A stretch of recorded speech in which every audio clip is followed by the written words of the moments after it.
if I remember how. This episode of Lords of the Storm is brought to you by our sponsors over at Patreon, where you, yes you, can also support the show.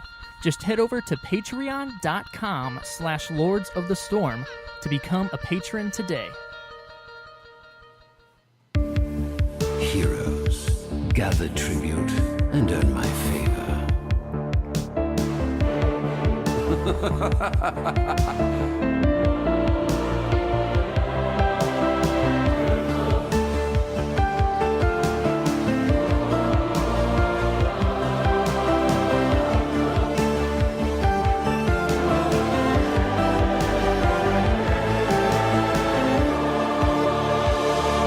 What do you say? Are you ready to begin? Hello, everyone. What is up? Welcome to Lords of the Storm, episode 169. I gotta tell you, Yrel'y gonna like this one. Oh, boy. My name is Greg Gizmo Zord Parker, and I'm joined tonight, of course, by the Zord Lords themselves. First up, Mr. Kevin Multi-Zord Ellis and Ryan TBK Zord Reader. And on this week's episode, the Charity Brawl wrapped up this last weekend, and the support for the event absolutely blew our minds, as you all continue to do every year. Baseline armor be gone. The mid-season brawl approaches, and we get our first WoW map along with the next hero to enter the storm. Before we get into that, though, let's see how the other guys are doing this evening. TBK, how are you doing? I am doing wonderfully. I played some Heroes games this evening. I exercised. I took a shower. I feel nice and fresh. I'm ready to talk about all the new stuff. Excellent. Multi, how about you, sir? You'll actually really impress me, TBK, if you find a way to do all of those things at the same time. Shower, exercise, play Heroes. I think there's a way. There's going to be a way. I don't know how you waterproof a keyboard and mouse. You just get like a clear trash bag with a stand. Yeah, put a tarp over it. Yeah. I need a really big shower too, because I need to either put a treadmill in or I'd need enough room to do push-ups. You get one of those goofy little stair steppers where you're not really exercising, but you're just kind of moving your feet. That's true. Could do that. That would be fine. I think there's a way to do that. Problem is, you wouldn't really be able to take like a video of it and tweet it out to people, so there's no real way to confirm this. But I still think you should pursue it. Do you have something against people that use stair steppers? No, it's the shower thing. I feel like it breaks some sort of terms of service. You said that's thing. not really I guess you exercising. could wear swim trunks. You'd be fine. Okay. Well, what have you all been up to in gaming this week? I know TBK, you mentioned you'd been playing some Heroes tonight. I know you've been playing Heroes other days, but did you hop back into Divinity, or what else you been up to?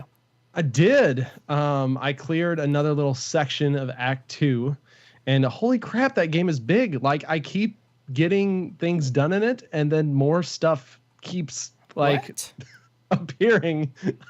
I don't know what it is. It's a massive, massive game, but I'm having so much fun with it. And then, of course, lots and lots of Heroes. I got some solid games on the PTR actually with you on Monday night.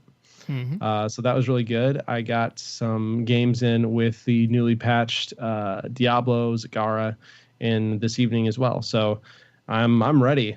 There's a lot of good stuff. Excellent. Yes, I haven't. I don't think I've really tried any of the warrior changes to see how they feel, but we'll get into that here in a second. Multi, what have you been up to in gaming? I have been playing some Heroes as well. Trying to get as much play in the live server as I can. It's kind of interesting when a PTR drop like this happens, and yet I'm still trying to grind out chests in live. I truly am torn in a way that I'm not usually, because I mean, all I want to do is hop in the PTR and just spam all the new stuff, and yet all I feel like I need to do is grind out those chests. I know we had some people in our Discord expressing similar sentiments there, so I don't know. I'm going the live route from here on out. I think just keep going with that one because I've at least gotten a taste of the new content, and that gets me going. But otherwise, I did want to mention, so on some of my moments in which I'm just hanging out, holding my son, and he's asleep, and I'm just playing around on my phone, Hearthstone's in kind of this lull right now between big changes. There's going to be some new stuff next week coming up with the Taverns of Time event. But so in the meantime, I've been hopping in Arena of Valor a little bit more. And I just wanted to bring this up super briefly because they have a brand new game mode out that's kind of interesting. It's called Deathmatch. And it's where it's still 10 people in the game, but it's teams of 2. So you could think of it as like a 2v2, V2, V2. V2. V2? Yeah, there you go. Counting. It's great. You too. Oh, yes, thanks. You too, man. No, but anyway, so yes, it's kind of interesting. You go and you level up pretty quickly and you get your items fairly quickly, but you're just killing people for points. And I think it's okay in that game. It's definitely like an alternate casual mode. But I only bring it up here because I think it could be an interesting model for a future Brawl, perhaps. Mm-hmm. I'd like to see what that's like because it would be like Lords of the Lane on steroids. Nice. That could be fun. Really fun. Yeah. Yeah, that could be fun. No, the brawl they had, I believe it's last week, the one going on right now. I hadn't done the last time that they had that in rotation, and it's like a team deathmatch, all the same hero. I've been really having a blast too. on it. Yeah, I probably played 10 rounds in that mode already. So really nice. I've been having fun there. I've still been streaming lots of heroes. I did some Dauntless today, hop back in there. I've actually hopped back into World of Warcraft to continue leveling some of my lower characters that I think I'm going to decide what class I want to play next expansion. So that has been cool, except there's some weird bug in World of Warcraft, and I found a lot of people have it, and no one knows how to fix it, apparently. It's like where the mouse freaks out on look speed, and it just goes crazy for a couple seconds. It's really frustrating. I'm about to lose my mind. But I need to. That does remind me though. I need to jump back in at some point in the next few weeks and finish my Guardian Druid Mage Tower. Yeah, you may have a very short span there. It's up in the air, but it's possible they could cut that out at 8.0, which could be in a few weeks. And the Mage Tower is only open so often. Yeah, I believe. Yep. Well, I believe the rumor is for July 5th. Really? Yeah. Need to get that done soon then. There was a blue post I saw. There was a Blizzard Watch article I read today where they said they're getting community feedback to extend it to the end of Legion, quote unquote. But I mean, who knows? And then what's that? Is that just right before the release of BFA? Would the scaling of it be so thrown off by the fact that we've got the whole new scaling in 8.0? I don't know. Yeah, it's like up in the air. July 3rd is the I believe unconfirmed but rumored date for the 8.0 to come out. So, gotcha. Yeah, lots of cool stuff going on there. But in Heroes, I'm kind of along the same lines as you, Multi. Well, I guess not really, because I've been playing a ton of Next Mania Quick Match just to get those quests. I am now at 2 ETC skins, 2... I have 2 of somebody else that I don't remember. I have one of everything except the Luchiwawa that I want, Garrosh, and a Sonya, which I don't really care about the Sonya. So, and I've racked up enough shards that I can get both a Luchiwawa and a Garrosh skin, if I so desire, by the end of this event. So, here's the thing. The Garrosh skin's really good. Don't get me wrong. Mm-hmm. There's about to be one that's much cooler, in my opinion. True. So, it's true. It's cool. I mean, it doesn't have a chair. In some ways you can't beat the chair. Or El Jefe. Yeah, that's Jefe, okay, fine. You're reselling me on this. Yes. Yeah, I've gotten the Diablo skin. That's where we're at. And some sprays. Yeah, I'm up to Karazim skin, the exact same Karazim skin. Ooh, yes. And then I did get a Diablo skin. Pretty good. So we are making progress. In about 5 months, I will have the rest of the stuff I need. That's just unfortunate that you have less than a week left. Yeah, exactly. Which is why, like, that is a concern I was going to bring up. Is this is one where I genuinely am starting to worry that if I don't come up with the coin somehow, which I don't think I'm going to, I really don't think I'm going to get nearly all the things I'd want out of this one. And I mean, that's okay. That's how it rolls sometimes, but it's got a little bit of a feels bad man moment. It does. It does. They should do like the end of the event, like a sale. No, not a sale on the bundles, because then everyone would just wait. I don't know.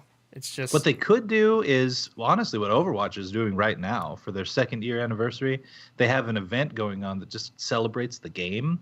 And in it, they're kind of reopening all the old, not brawls, but arcade modes, I guess they're called, all that stuff. And they have all the content available, just flat out. So Yeah.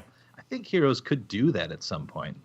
like a Black Friday Well, thing. Or... and I mean, they're gonna fix it in the future for these type of events because they've already come out and said, "Hey, we're gonna do individual skin bundles Yeah. the next time we have an event that's a limited time." So it doesn't fix it for this, but it will fix it for the future ones, which is good. Yeah. But I'm just saying, presently, we'd have to wait at least until next summer, presumably, where I'm guessing we'd have access to Suns Out, Guns Out, Nexomania, and whatever the next thing is. But yeah, to have some sort of event peppered in where we can just get in for even just a week and knock out some of the stuff that we missed, maybe even for increased shard prices. That'd be fine. Just to have a chance at it, you know? Yeah, for sure.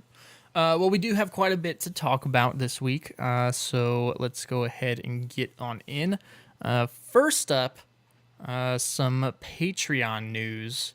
We have our second community art project coming up here. So, TBK, why don't you give a little teaser to the people? I'm so excited.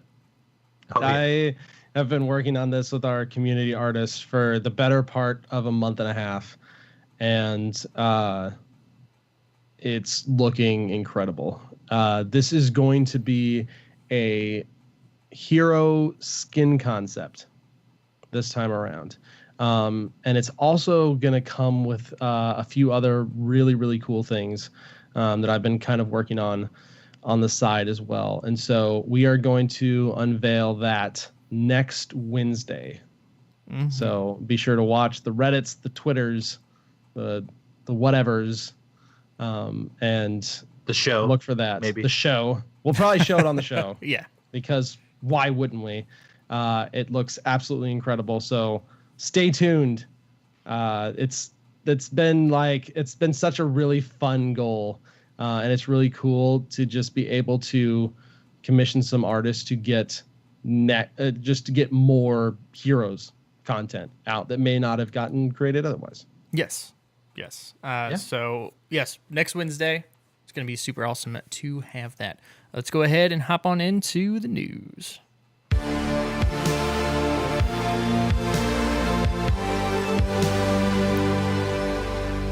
First up, we've been doing this show about 3.5 years now. And when we started, old Gizmo here took to Adobe Illustrator and made our logo. I didn't like put no effort into it, but there wasn't Right. a ton just because we wanted to start the show and we needed something, which was fine. It looked, I still enjoyed that logo, but it was time to kind of rebrand, pay an actual artist to come out with the cool rendition to represent us and the show. And we have that. If you follow us on any social media, you have probably already seen it. But this is it. So the Sneaky Bros art did this for us and did a fantastic job. It's similar so that it's not going to, you'll still recognize it's us. And if you'll notice kind of the ruins and the swirly things, I guess, as we call them, because none of us know actually what to call those. Yeah, I was actually going to bring that up because I showed this to a coworker earlier today.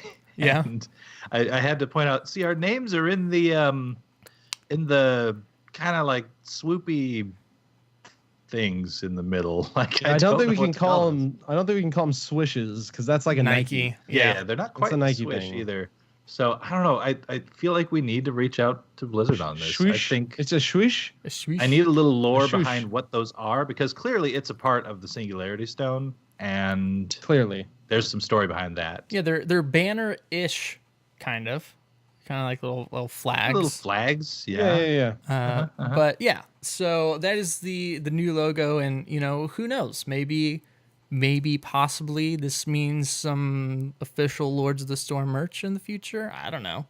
It could. It is. We actually have the option to do that now. Yeah. Since it's not a direct ripoff of the Heroes of the Whoa, Storm whoa, logo. whoa! The like last before. one wasn't a direct ripoff. Okay, It was the Heroes of the Storm it logo was- with little lines. No, it The wasn't. lines It made the wasn't. difference. It was highly inspired Uh-huh. by the HOTS logo. Yeah, Okay. yeah. So, but it was different. So highly inspired that we couldn't do merchandise for it. But yeah, so there's some cool stuff. We may have some stuff with like the old font as well, because I love that font. It's really cool. But again, to our patron supporters and stuff, it's you all that allow us and have allowed us to do that. So thank you all very much. Next up, the Charity Brawl, as I mentioned, happened this last weekend, and holy crap, it was an incredible time. The game modes we did some old ones, we did some new ones that were all super cool, and you guys showed out in full force. And a huge shout out again to Blizzard for providing us with some prizes, getting us on the front page. We were on the front page of Twitch for a while, which was really cool. But TBK, I'll kind of let you take over the recap here, since you were one of the brains behind the brawl. I just can't thank people enough. Like Seriously. this has become such an important event to me since I started it the first year with Mick, actually, who used to host Stormcast. And it's just kind of evolved from there, with Bo taking over the secondary reins in the second year as we've kind of gone on, and all the people who've played every year have just been absolutely amazing. And the whole thing of this is it's raising money for kids, and everybody just showed up, like Gizmo said, in full force. We raised $5,340 for Make-A-Wish, which is absolutely incredible. And it's only because of you guys. Like Giz said, big thanks to Blizzard for helping do promotion for us, for giving us codes to give away during the stream, and for everybody. Really, so many people helped do the game development for the modes that we played. We had some old favorites like the Battle for the Boolean, and we had some what I consider new favorites, like Dummy Ball. Holy crap. That was a I cluster. loved Dummy Ball so much more than I thought. So basically, Dummy Ball was 5v5 with heroes that only had displacement effects of some sort, mainly on their basic abilities.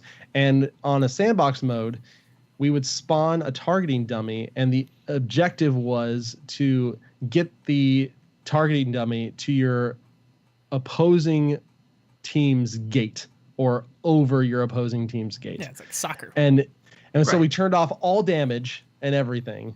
So like stuns and stuff and knockbacks and whatever could still be used. But it was an absolute blast. It was so much fun. And I would love to see Blizzard continue evolving their sandbox custom modes so that we can continue to do more cool stuff with it. Because I have to give a shout out, Blizz. Please add some more options to your sandbox mode. Add the ability to let us do full mirror matches, because like right now you can't actually do full 5v5 mirror matches in custom. Like if we wanted to do Yeah, we had 5v5 Abathur for We had some reason. so many requests for Or- that too. And turn off all abilities. It's only a slap fest. Yep, it's only a slap fest, but we can't actually do that right now. So I'm really hoping that we get like one good patch of like custom game stuff sometime before the next year, which will really expand our ability to make custom game modes. But I think overall the game modes went really, really well. The whole stream was a ton of fun, and you guys raised so much money for Make-A-Wish, and at the end of the day, that's what really matters. So big hand to the Heroes Forge guys, the ITN guys, the core guys, Jules from I'm gonna blank on it. Femferocity And and Convert to say that Red. again. Yes, yes. And her new esports team that she's a part of, and I think they're actually doing a roster announcement sometime soon, which is awesome. And then Monaco, of course, Wicked Kitten, our awesome mod, she jumped in to fill in for a member who couldn't make it that day. So it ended up working out really well, and I cannot wait for next year. Yeah, it was absolutely incredible, and I completely. Oh, I remember what I was going to say. We did something different this year, actually. If you guys either went to watch the VODs or, go back and check that out. This year, Kyle actually recorded his side as well. And those VODs, I believe, are now posted on his YouTube page. So you can kind of check out the banter from both sides there, which is... really both neat. teams. Yes, both teams. Yeah, it's a fun little thing. And if you do watch the VOD, the whole VOD, just skip like the first 10 minutes of the first game. Just there's a lot of what I won't call singing, but attempted singing by everybody. Great, Kristen. She was actually really good at the longest versions. Yeah. Of the national anthem for both United States and Canada. Really long, but it was we got some donations because of it. I think mostly so we would stop, but for the kids, singing for the kids, all good. You wonder if there's an entire model that you can pursue, like for next year, where all we're doing is being obnoxious, and saying that we will only stop this if you donate X. I think that could be something. I like it. No, but seriously, guys, this is just such a big deal. And honestly, like, now that I have a kid, it's super weird, but I care about causes like this even more than I have in the past, and I always have. But like, it touches me more nowadays than it ever has, and so I think it's awesome that you in particular, TBK and Bo and all these folks have put all the work together to get this going. But more importantly than that, like you guys have been saying, the people who did take the time and effort and money to visit, check it out, donate. I think it's awesome.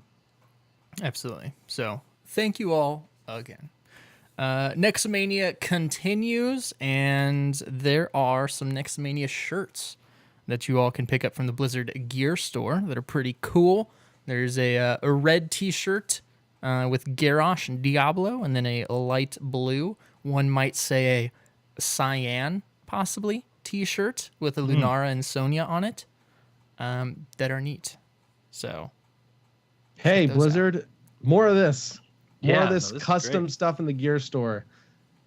Yeah. Like, I love this. Give me more Heroes gear for me to throw my money at you for. Because that red shirt, I love it. Honestly, like this has swayed my opinion of getting one of the bundles for Nexomania. Like, I want the red shirt more than the bundle by far. An actual physical item instead of a that is RL cosmetic content, right? That's right. That's right. So I'm not sure. I imagine those will be on the store for a while. I don't think they would take that down at the end of Nexomania, but who knows? So if you want one, probably not. Grab it. This a couple days ago, was it yesterday? I don't know what today is. Today the 6th. 2 days ago. Yes. 2 days ago, there was a Forbes interview with good old Captain Adab, Cap Adab, just kind of discussing the entirety of Heroes of the Storm, its roots to where it is now, to the esports. A really, really cool interview, I thought, as it kind of went through the entire process again from it starting, is really mainly, and I knew it started in the StarCraft 2 engine. What I didn't know is that they created this initial MOBA experience really to just show off the editor in StarCraft 2 at BlizzCon. Right. So it's like, look how awesome this editor is. We just made a new game type. Yeah. And then it got a lot of traction. So that's why, Heroes is a thing, which is really cool. But, it talks about they weren't sure if necessarily how heavily they wanted to pursue esports whenever it first came out, and how, the process of that. And it's become a really cool thing. But a lot of the information in here we've kind of known, not a ton of new stuff. The one thing that kind of caught my eye that I hadn't heard yet is they were talking about Hanamura and the process of whenever that's going to come back, and what changes are we going to see. So we knew that it was going more traditional in the fact that you'll be attacking cores now, that there was going to be one payload to fight over. One thing I'm not sure if we had the information on is they're experimenting with Merc camps that when you capture actually grant map vision.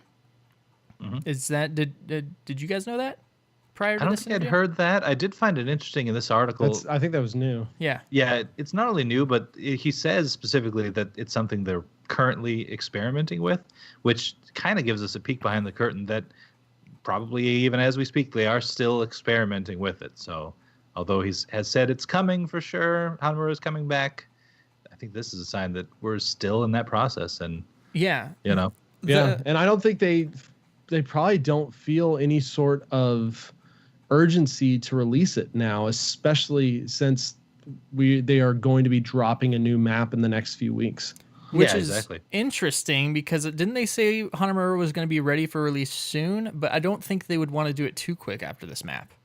Well, some people thought that this map was going to be Hanamura. They had that little teaser that just said the next hero and map is going to be announced on Monday and blah, blah, blah. And yeah, a few people just jumped on to Hanamura. But I was sitting there thinking, it's got to be something else.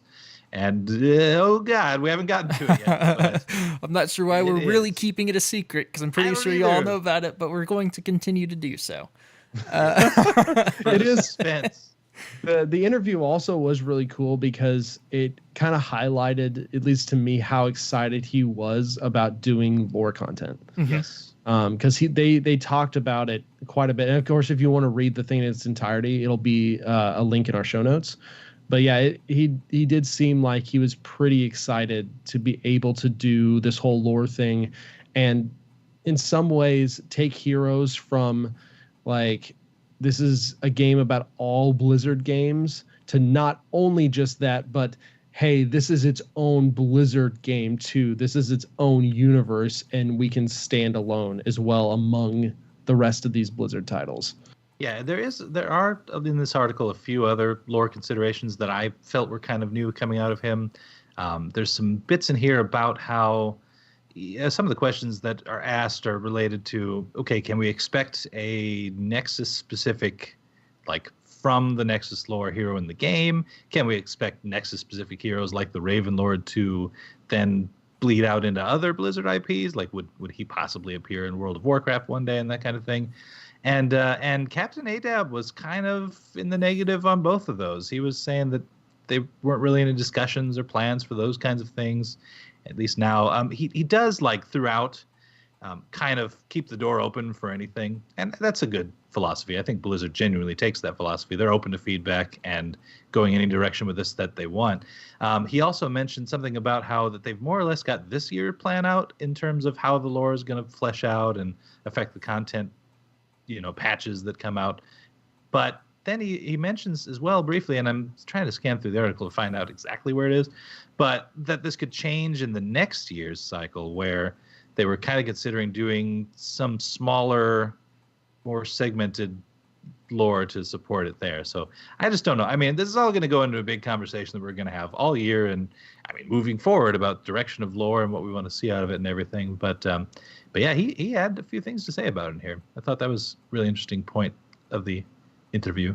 Yeah. Again, it is really neat. We'll have the link for that in the show notes so you guys can check out a lot of cool information there and just some cool insight onto some of the stuff that went into the game throughout its entire life thus far. In the 3 years it has now been live. Balance patch hit today. And a lot of that stuff was stuff that was put on the PTR that went out Monday of existing heroes and some stuff they wanted to change hitting now. There are, though, some really big things in this patch. Very big. First up, before we get into the whole armor thing, I actually want to talk about with my, what I think is the biggest impact on the game is structure experience. So they have nerfed first tower experience from 500 to 250, but increased fort experience from 1,000 to 1,200, and keep experience from 1650 to 2050.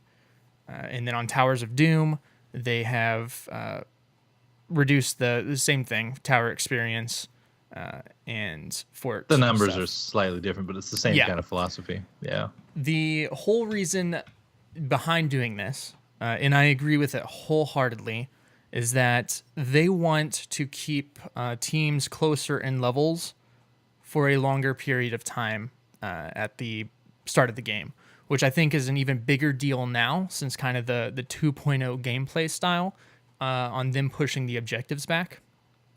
We used to have like chests at 45 or 50 seconds. Now that's at a minute and a half. So that gave, time for teams to go, do the Sylvanas cheese stuff where they just push a tower to get some experience. It's going to slow that down a little bit. And I think force a lot better and closer team fights and more decision making and strategy for those first objectives, which is a really big deal, not only for quick match, hero league to keep the games more even, but I think a really big deal for the HGC and the decisions we'll see from the professional teams. Yeah, this is a really interesting change. My one complaint about it is that this is in the patch notes now that we can read and pull up. But again, like any patch notes, not everyone's going to have access to this information. And I think this is information that changes the way you play the game, because now you're starting to think, okay, well, the strat where 4 or 5 people just go down to a lane to just push one fort tower. That's still probably a little viable, but you're getting literally half the experience for it now. Whereas, if you can somehow manage to rush a keep down early game, or as early game as possible, I should say, early mid game, that is now a much bigger deal. So this is just one of those, it seems like a little thing, especially when you're even just pulling up the patch notes. It's some numbers. It's kind of easy to scroll down past and even just get to the heroes, but it's such a big deal. So just an observation.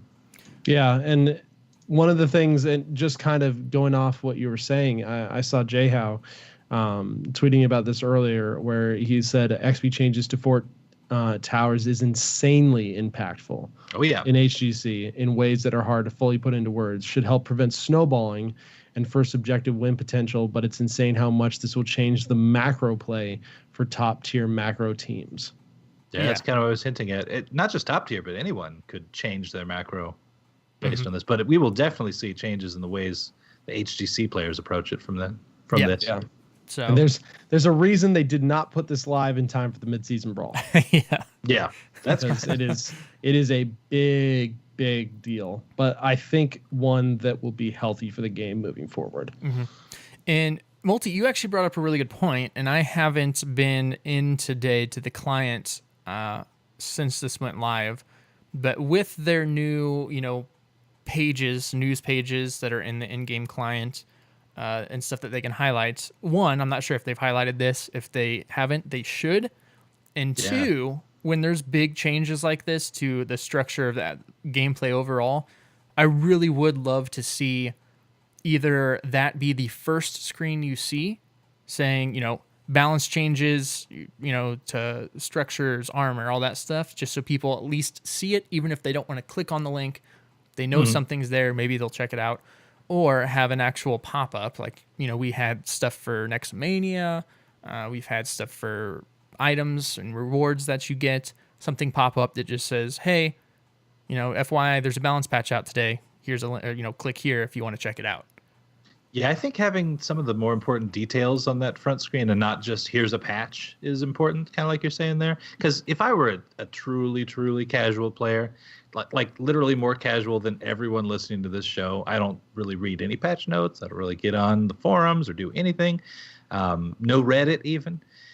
Then I would maybe see patch notes and be like, oh, more things are changing. Things change all the time. But if it's something huge like this, to just have like hey, the experience is changing in the forts and structures, and here's a little bit about it, just a quick blurb.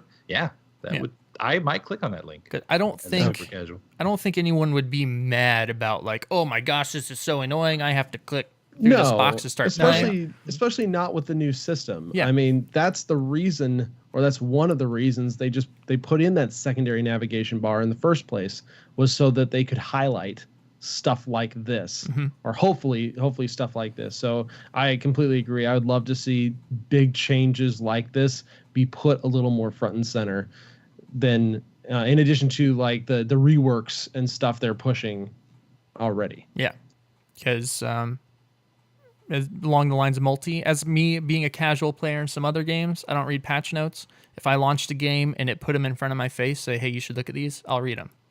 Like, bam. Yeah. So that could really help with kind of the casual play and quick match stuff like that. Big change number 2, armor. So a while back when armor was introduced, they did this thing with warriors to where they're like, we're going to make, we want to try and make a Nubarak an anti-mage. We're going to give him some baseline spell armor. We're going to give people baseline physical armor or just armor, period. And that was a thing for a while. No more. They have come out, they have removed baseline armor from a lot of heroes. So there are some situations where they want to keep them in. But overall, the reason that they're wanting to do this is it was kind of, there was no way to communicate it visually. It was just a hidden power, didn't really have major changes on gameplay. However, they are wanting to keep armor going forward and still with some of the heroes previously of things pretty much that are activatable. So you're going to see things like Cho'Gall's Ogrehide still has it, Greymane still has it in Worgen form, you'll still have it in talent choices to make those impactful decisions that can also be displayed on the screen so people know what's going on, which I think is a good overall move. I think there might be some weirdness for a while because in order to do this, they've buffed, health pools. I know Math of the Storm went on and did some, effective HP calculations. Some seem to be a little bit weaker now. There's a few buffs there, but it's going to be one of those weird things like we had with supports when they made those changes. That now we're getting rid of armor. They're going to have to balance out those warriors. Yeah, and I mean, they're doing some more things with talents, too, to build more armor in. For instance, Arthas has level 1 Rhyme. The physical armor bonus is increased from 60 to 75 to kind of compensate for that, too. So, I mean, they'll figure it out. And I like the general philosophy, too, just because you're kind of right. Like, it was always one of those things where, again, if you hadn't caught on to that little change quite some time ago, it could be easy to forget that there was baseline armor on a lot of these heroes. Yeah. And now that they can kind of return them all to just the same sort of slate, it probably is easier to build other talent changes and reworks on in the future. Yeah. Yeah. And I've mentioned this a lot before. I've never been a huge fan of the baseline armor stuff, specifically because it did not show anywhere front and center. So you would have no idea that's even the that's new what was armor actually icon wouldn't. Yeah, because they didn't give you an armor icon baseline if you had baseline armor. The only place you could see that was in your little stat screen, or it showed it a little note about it in the character select screen. Yeah. You do know that the pro way to play this game is to just have the stat screen up the whole time? The whole time. Whole time. Yep. You have to be able to read through past the lines to see what the action is. You need to be able to do calculus real time. Yep. Yeah, exactly. That's what they do in HGC. I don't know why this reminded me. I want to talk about it because I shouldn't talk about it because Heroes API is not coming soon. But just the possibilities when API comes out, there's a new program for League of Legends called Blitz that works with it, that you can download, and it does all this stuff real time. Like when you're in a draft, it puts your team, it shows the strengths, weaknesses, what possible builds should be. It gives you tips against the champions you're playing against, some weaknesses and stuff. It's really cool. API is awesome, and I really want it in Heroes of the Storm now. Oh, that's almost too much for me. It's really cool. It's neat. That's cool. It's a cool second screen thing. Too much for me. I don't know. But yes, so overall, I'm with you guys. I really like the armor changes in here. My main reason, it's nice because they weren't showed on the display, but it's also kind of taking those tanks out, taking them out of the boxes they were put in, is anti-mage and stuff. Yeah, Inubarak's still kind of anti-mage because he can dive back, get to the backline, stun, and sure, some of his talents will still have stuff with spell power. but it's not a complete waste now necessarily because he has a lower health pool that's with armor that's not being affected, I guess, by auto attack compositions or stuff like that, which is neat. Let's get into some of the hero changes, and we'll just kind of mention the ones that have gotten health changes, armor, stuff like that. Cassia, health buff. Her trait armor was decreased from 65 to 40 while she's moving, so avoidance. Phoenix, and these are some changes that have come into unit radius has been reduced from 1.25 to 1.25 to match heroes like Stitches. 1.125. Yes, 1.125 to match heroes like Stitches, Ragnaros. Genji, they're still nerfing his movement. Cyber agility cooldown increased from 12 to 15. And then agile dismount trait cooldown reduction increased from 7 to 10. Kael'thas got a little cape trim going there. So his unit radius down as well from 1.15 to 1.0. Best developer comment in this patch notes. After years of battling in the Nexus, Kael'thas finally learned the reason why puny interlopers could foil his clearly superior plans and went to the tailor to get his cape trimmed. So, Yeah. Solid. Pro move. Kael'thas Good job, OP Kael'thas. now. OP. So KT is now top pick, top ban, Yeah, flat out. for sure. With a slight buff to his living bomb as well. Maiev, Also worth it. yeah, getting some changes here. Umbral Bind, cooldown increase from 12 to 14. Spirit of Vengeance, cooldown increase from 10 to 13. Damage increased from 100 to 180. That's a lot. Huge. Yeah, it's a lot. But it no longer deals bonus damage to heroes, so Oh well. less exciting now. And then So instead, wave clear. yes. Instead, if Spirit Vengeance hits an enemy hero, its cooldown is reduced by 4 seconds. So, hey, exciting again. That was a little roller coaster of emotions for that one ability. For that 10 seconds that you were reading it. That is a lot of interesting changes though, because previously, like I would throw it out there more as a deterrent or to kind of get in the enemy team's heads, like will she, won't she make the jump? But now, like I genuinely care if I land those, and I genuinely care about using the ability for wave clear now. So that's an interesting one actually. And then Blade Dance, area of effect reduced from 4 to 3.5. Lunara, one of my bays right now, which I never thought I would say. Nature's Culling getting a damage reduction from 150 to 125. That's her trait. And then Choking Pollen at 7, getting a little buff to make that talent a little more, pickable, I guess. Just want to adjust some talent outliers there. I think I've got some insight into why Nature's Culling got nerfed a little bit. I don't remember the talent's name, but I've been taking Lunara into a few AI games just to make sure I've got my Nexomania stuff all crushed out by the end of the event.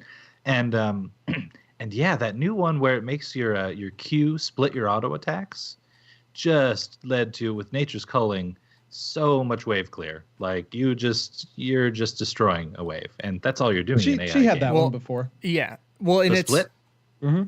splintered spear. Gotcha. Well, Anyway. it's a lot of It things. is really good. It is good. It is really good. I mean, there's, it just stacking with some of her slow talents where her trait is increased if they're slowed, and then her level 20 talent, her damage got just absolutely nuts. We saw that in the charity brawl on Saturday. Just melted because through we did Diablo. some 2v2s, and the level 20 Lunaras were insane. I did, and granted, we were level 20, but in like the 30 seconds I was in a fight, I did I think it was 19,000 damage. Like Diablo's health It's just pretty crazy. melted down. It was really cool. So probably some good changes there. Varian, health increase, taunt, passive armor bonus removed, but max health increase from 25 to 30 to make up for that. Zagara. This one's interesting. Yeah. So they basically touched almost everything of her basic abilities. Yeah. And it's more a scaling thing, actually. They nerfed her early game a little bit, but she scales better mid and late game. Because they increased like the scaling on all of her stuff. but nerfed like the initial Which stuff. makes It does make sense. Yeah. I've been playing her recently because of Nexomania. I hadn't touched her. I think I'd played her like once since 2.0 came out. And she seemed super strong, especially early game. You could bully the crap out of your lane and get a couple towers before that first objective, which now wouldn't be as big of a deal anyways. So that's could true. possibly an even bigger nerf against her. But she does a lot of damage, great mana regen, stuff like that. So she seems to be in a pretty good spot, even though you don't see her a ton right now.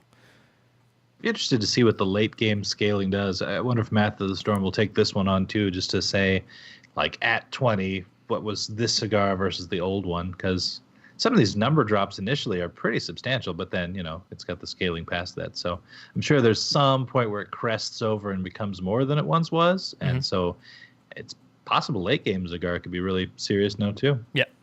All right. I'm going to start going quicker through some of these. Yrel'y, health reduction, Sacred Sweep, nerfed a little bit, outer area damage reduced, but inner area damage increased. Brightwing, both of her traits, Soothing Mist, heal increase, and Blink heal increased. So buff going there. Stukov, bio kill switch, amount healed after detonating increased, and healing pathogen tick increased as well. Nubrak, base spell armor removed, health increase. Hardened Carapace, mana reduction. Arthas, physical armor removed, health increased. His passive level 1 Rhyme talent, physical armor bonus increased. Not to stop you, Diablo. but a big one on Anubrak's Hardened Carapace W now grants 40 spell armor while active. Yeah. So just baseline. So the kind of like we were talking about earlier. Adding him into Shifting the activatables. baseline armor and into either abilities or talents or what have you. Diablo, TBK, you said you got to play him, tried him a few times on the PTR with his changes. How's he feeling? I did. He got the standard health increase. He actually got a slight basic attack speed increase, which you don't see very often for anything from 0.91 to 0.95. But basically, all his main talents and his Fire Stomp got small buffs. So Fire Stomp heals a little bit more. A lot of his level 1 talents were buffed a little bit, though Feast on Fear was kind of nerfed a tad.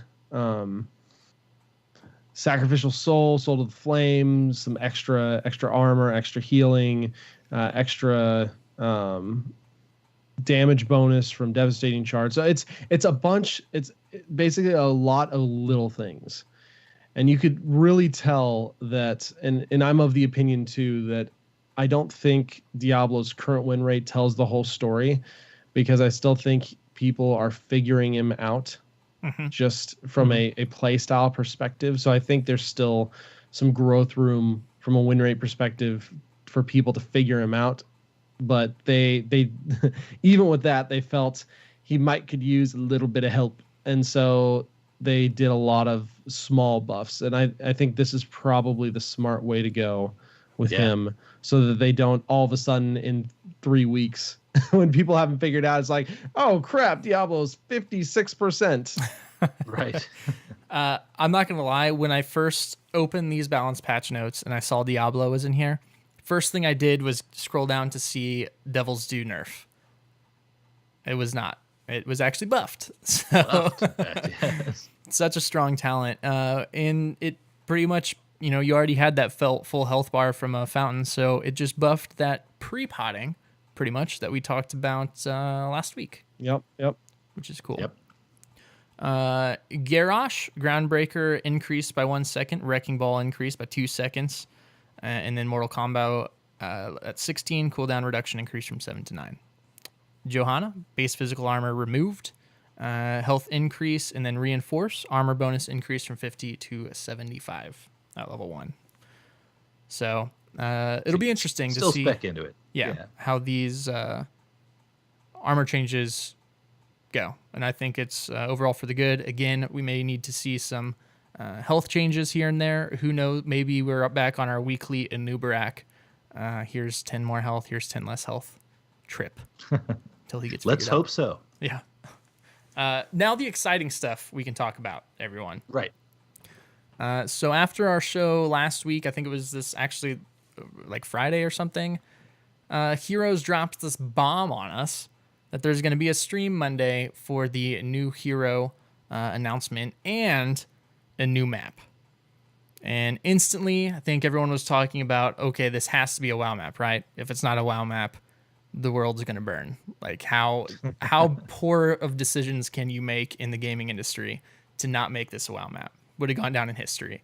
But never to fear, we got our first WoW map. And Yay! Yes. it is Alterac Valley, which sounds familiar. I feel like Alterac somebody... Pass. Alterac Nope, Pass. it's Alterac Valley. I feel like... I refuse to call it anything else. I feel like maybe TBK, you wanted this map. This was like I don't know, maybe you did a write-up on it or something. Something like A while that. back. So it was really funny because I looked back and my Alterac Valley concept came out in December. So this past December. And honestly, it is surprisingly close Not bad. to my concept. Yeah. Which makes me like it that much more. Well, I mean, both are good interpretations of what Alterac Valley, I feel like was more than is today. This brings back just so many feels from vanilla WoW Alterac Valley, times in which you genuinely had to care about getting your cavalry and pushing with ice giants and that kind of thing. So, yeah, there's a lot of that stuff in the map now. If you guys haven't seen all of that, of course, there's videos out now. There was the entire Twitch panel about it where they were, announcing it as well as the hero, which we'll talk about in a second. But man, I mean, this thing is about all I could have dreamed for in terms of just flavor and bringing something in for Warcraft, because I don't think that they could have picked a map better from the Warcraft universe and brought it in the game, honestly. Yeah. And the At least in terms of sounds. flavor. Oh my gosh, the sounds. The horn. Yeah, Like, the horn. They just freaking nailed the sounds and the Everyone's music been on this talking map. about the horn, and honestly, this is something that the sound team is doing perfectly on the Blizzard team right now, because another example is actually the town portal when you hearth back as Deckard Cain. Like any of these sounds, the sound team could have gone back and kind of fixed up and made more interesting and updated, but it is so the correct move not to have like the full on. They had to have just taken the audio file from AV from 13, 14 years ago, right? And it's awesome. That's how it should be. Yeah. It's incredible. And after playing on the PTR, I think this has potential, if not already, to quickly become one of, if not my favorite map in the game. Like it hits everything on the whole Horde Alliance Warcraft feel. Like we said, the sounds. But we'll do a quick overview here. So the enemy cores, this is the big difference here. They are not cores. They are the generals who we encountered in Alterac Valley on the Alliance side. And if we didn't clarify, this is, yes, split into Horde and Alliance, which is fantastic. The Alliance side will have Vandar Stormpike, the Dwarf, and the Horde side has Drekthar, the Orc, and they move. They move in an area. It's really, it's the bunker from Alterac Valley, just doesn't have the roof on it, to defend, and they also regenerate health. So the big mechanics here, the generals have 3 armor, which technically it's kind of only 2 armor because you can't attack them till you get rid of 1 armor. Yeah, Sure. they're kinda technically weird. immortal until you take down the first keep. Yeah, So that first armor really doesn't mean anything. anything. But yes, how you take down their armor to make them easier to take down, less health, or not less health, but less mitigation, is by taking down the forts, which is really cool because this is the first map that really gives us a reason, well, arguably Towers of Doom, to take down more structures whenever you have an open lane and a big team wipe, because it makes the actual end game taking down the core easier, which is really neat. And how you take down structures and forts from the map objective is also really cool. So there's going to be prison camps on both sides. Each side has 2, top and a bottom. And when the objective spawns, your goal is to go over to the opposing side and free your captive. During the objective, it will be spawning NPCs, enemy NPCs, to help defend, to break your channel, to re-channel or recapture the point if you have channeled it. Overall, it makes for a really cool objective. I think it's consistently the longest objective fights I think I've Which is experienced awesome. in this game. Yeah, I love it. I love the time you spend in there. There's going to be certain heroes that are particularly good at it. I have got to think Deckard Cain's one of them. Yeah. Especially if you get bottomless flasks, just load up your side and tank up. A point about these two, it's a few episodes ago we were talking about map design in general, and one of the points I made was that I really like things like, for instance, Battlefield of Eternity, where there's an objective that spawns and both teams have to kind of decide whether they weigh offense versus defense. And this one does that as well, and in a really interesting way that leads to super long, drawn-out fights that are super fun. I don't know. I love it. It turned out great. Yeah, and each objective throughout the game actually gets longer for the time that you need to channel a point, because to actually capture or free the prisoner, you have to channel the point for a couple seconds, and then from there, a countdown will start of the prisoner trying to break free. To stop that, you either just have to click on it, which pauses it for a second, and you begin actually channeling back, which can be interrupted. But if you channel it back, it'll stop that timer, and then again, you want to go try and capture the other person's side. So it's overall a really cool mechanic. If you win those, it enables a wave push, much like Tomb of the Spider Queen, except, however, the cavalry, actually buffs everything in it. There's a circle, and it buffs by quite a bit. Like, you do a lot of damage and in those. speed. Yeah. Which is significant. So pushing with them is way more important than usual. Yeah. Yes. And a point they made on the panel, too, was that because it's Alterac Pass and not Valley, it's a little narrower. There's not a lot of... actually, the lanes are pretty close together, so you can skip lanes and push with them pretty well. Mm-hmm. Yeah, and it is a 3-lane map. I know we've all gotten a chance. What are your all's opinions? Or do you freaking love it as much as I do? I think there's a couple tweaks that may potentially need to be made, but what are your guys' thoughts? Yeah, I've heard it can get a little snowbally. I would. Because it's a snow map. Jokes aside, No, seriously, it can get a little snowball. I thought that. Yeah. Because there's some games where it did seem to snowball out, but then there were other games to where, like, it's you're still always able to come back. Like, it never snowballed completely out of control, even though we thought it did at some points. Like, I don't know. I think it's less snowbally and more that people just don't know the map, because it will be letting the objective push by themselves. The objective does not do a lot of pushing by itself. Like, the towers and the forts can clear them up pretty quickly. From what I've seen, it's the lanes where you Zerg push with it, and you have 3, 4, 5 people getting this like damage buff that you're gonna have to worry about. So I think it's gonna be more the teams making smarter decisions to defend against the Zerging enemy team, or defend against the points that have the most people pushing with the objective, versus just kind of letting it go or not giving enough like respect to the objective with people pushing. And then maybe that's going to be something where people figure out, hey, maybe it's better to have like 2, 2, and 1, so that you can get advantage out of all the attack boosts. Who knows? I mean, yeah, right. It's been out for 2 days, so we really don't have a whole lot of insight into strategy yet. But I've got a little bit, only in that I played a game with Naraki, actually, the guy who writes in all the questions. And earlier today, and he was talking about, he had tested it out quite a bit as well. He does say that if you stack the Frostwolf, or not Frostwolves, but generally the cavalry, with an ice giant in a lane and push with it, that it's literally insane that you just flatten the lane at like a 100 Zerg Braxis speed that ends up being kind of snowbally. So that's my one concern. I mean, if Blizzard has an area to look into that, I haven't experienced that yet myself in my limited experience in there, but I would think, unless you're really dominating the enemy team in other ways, that would be kind of hard to pull off just because boss camps you'd have to. despawn while the objective is up.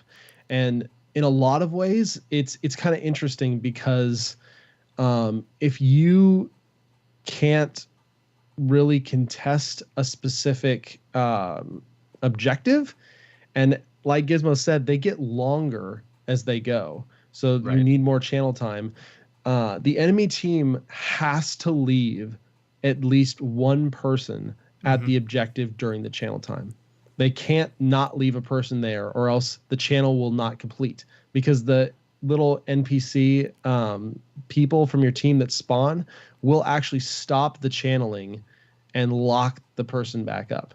So you have to be there to keep the little NPC AI from de-channeling your objective, which in a lot of ways should give you as an opposing team, even if you can't contest, the opportunity to go and contest elsewhere, whether it's pushing a fort or a keep, whether it's grabbing a boss or grabbing some merc camps and pushing whatever, because you know that you either will make them fight a person down or make them give up their channeling of the objective.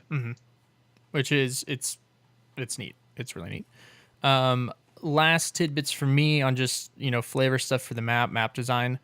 I love the design of the whole map. All the closed corridors. There are like single bushes, a lot of like single unit passages that are neat. The mud is really cool. So in the places where typically there would be a bush, this time it's a little mud pass where you can see through it. But the longer you're in it, the slower you move in it. So Right. it's if you get stunned in that, you're dead, because it's effectively doubles whatever the stun was, pretty much. But if you just move through it quick, not a big deal. And then they Yeah, put the mud's the bushes. really interesting. It's a lot like, it kind of reminds me of the conveyor belts on Voskaya, in that Yeah. they're just experimenting with more movement related map features. Yeah, which it's a really cool aspect. And then there are plenty of bushes for Dahaka. I saw some people freaking out about that in the stream. They're just in other places speckled around the map, which is cool. So we're super excited for that to come out. Is that supposed to come out this next Tuesday as well? I believe so.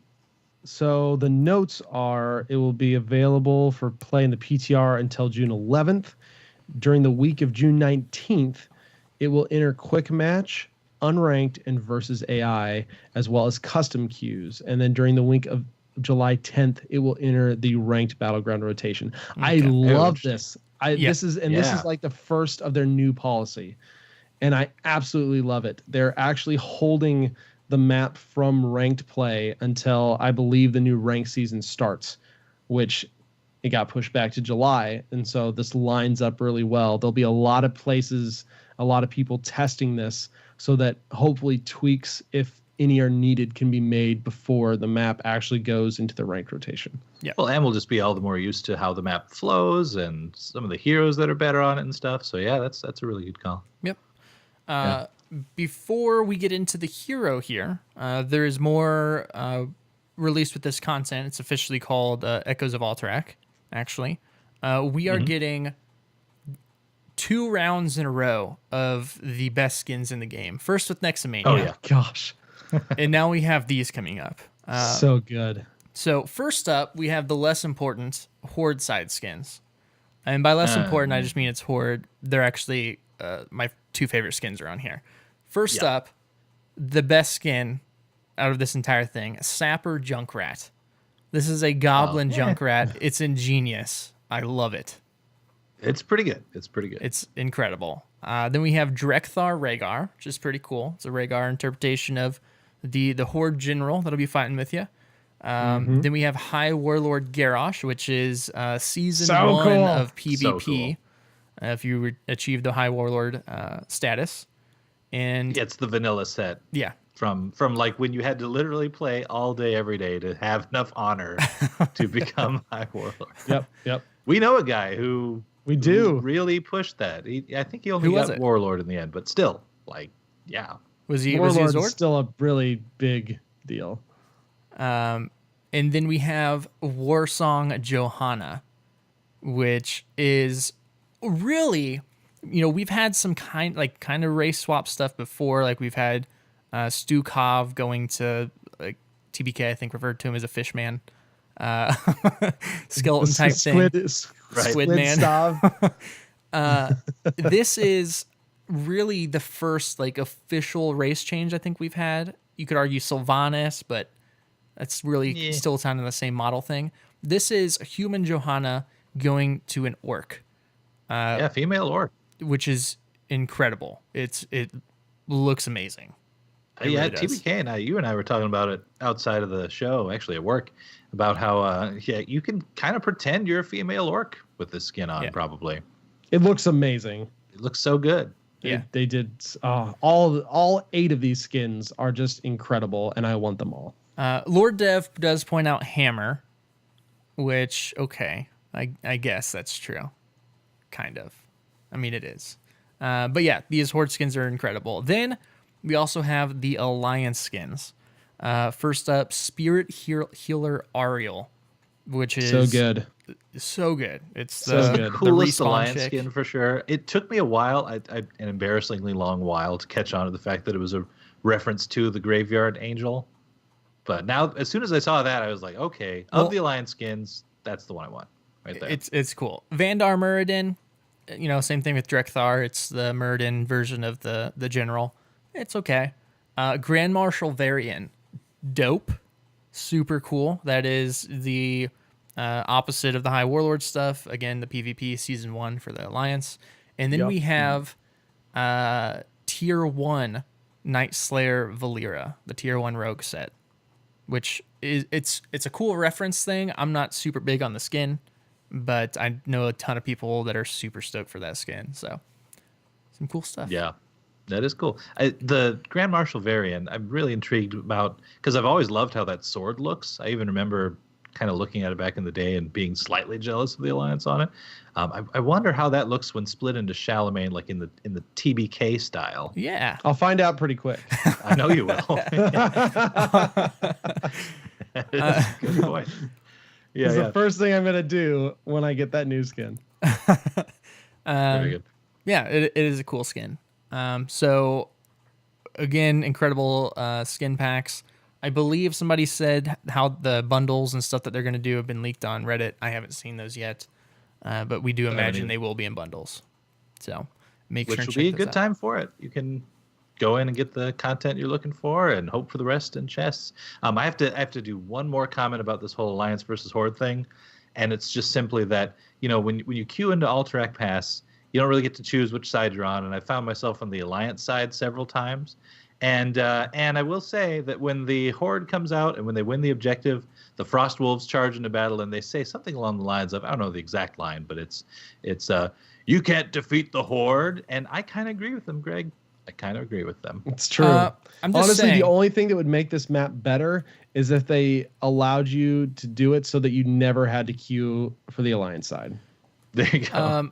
Or just wipe the Alliance side out. I don't remember how many games I've played on this map, but the only time I have lost is when I was on the Horde side. Mm-hmm. So just because you just don't know how to Horde It's just anymore. like real Alterac Valley. It's because you're throwing. And hey, I got bad news for you. Even if you're on the Horde side, guess what? You're still rocking the Alliance colors. So that is true. We'll talk about that here in a little bit. Get wrecked. Yeah. So now we'll get on to the newest hero to enter the game. Oh, did we talk about the event yet that's coming too? Oh, it's important though. No, I didn't. I think you briefly mentioned it. There is an event that's coming. There is. Yeah, start right after Next Mania. So that'll be starting June 12th until July 9th. So almost another month. You have to pick a side. Again, also just like Nexomania, they're taking that model and going with it. Did they ever announce stats or like a winner for the Nexomania thing? I wonder if they'll do that. But I hope they do. I hope that, yeah. So yeah, this will be kind of along the same lines here, which of course Alliance will win. But they're doing, there's actually some cool rewards in these. So the quest first off, after you pick your side, the first portion of the quest will be play 4 games as Warcraft hero. The reward will be a Warcraft Reinforcements loot chest, which guarantees a Warcraft hero of epic or higher rarity, which is cool. For a lot of people, I think that equals shards, but actually, there's a chance you could get the new hero in there, I guess. Ooh, that is a good point. So that's cool. So if you genuinely don't care either way, which I don't know how you can survive that way, then yeah, Alliance would be the way to go. Just have a shot at Yrel'y. Yeah. We kept the secret. That's not a secret this entire time until then, Multi. How You started the dare you? show with it, How or dare you? kind of. What are you talking about? Your horrible No, puns. You really Greg. don't remember? Your No one horrible caught puns. that. No one caught it. Okay. The You're right. second portion of the quest, achieve 50 takedowns and winning games. You'll get either the Alliance or Horde portrait. Third part, play 6 games with a friend.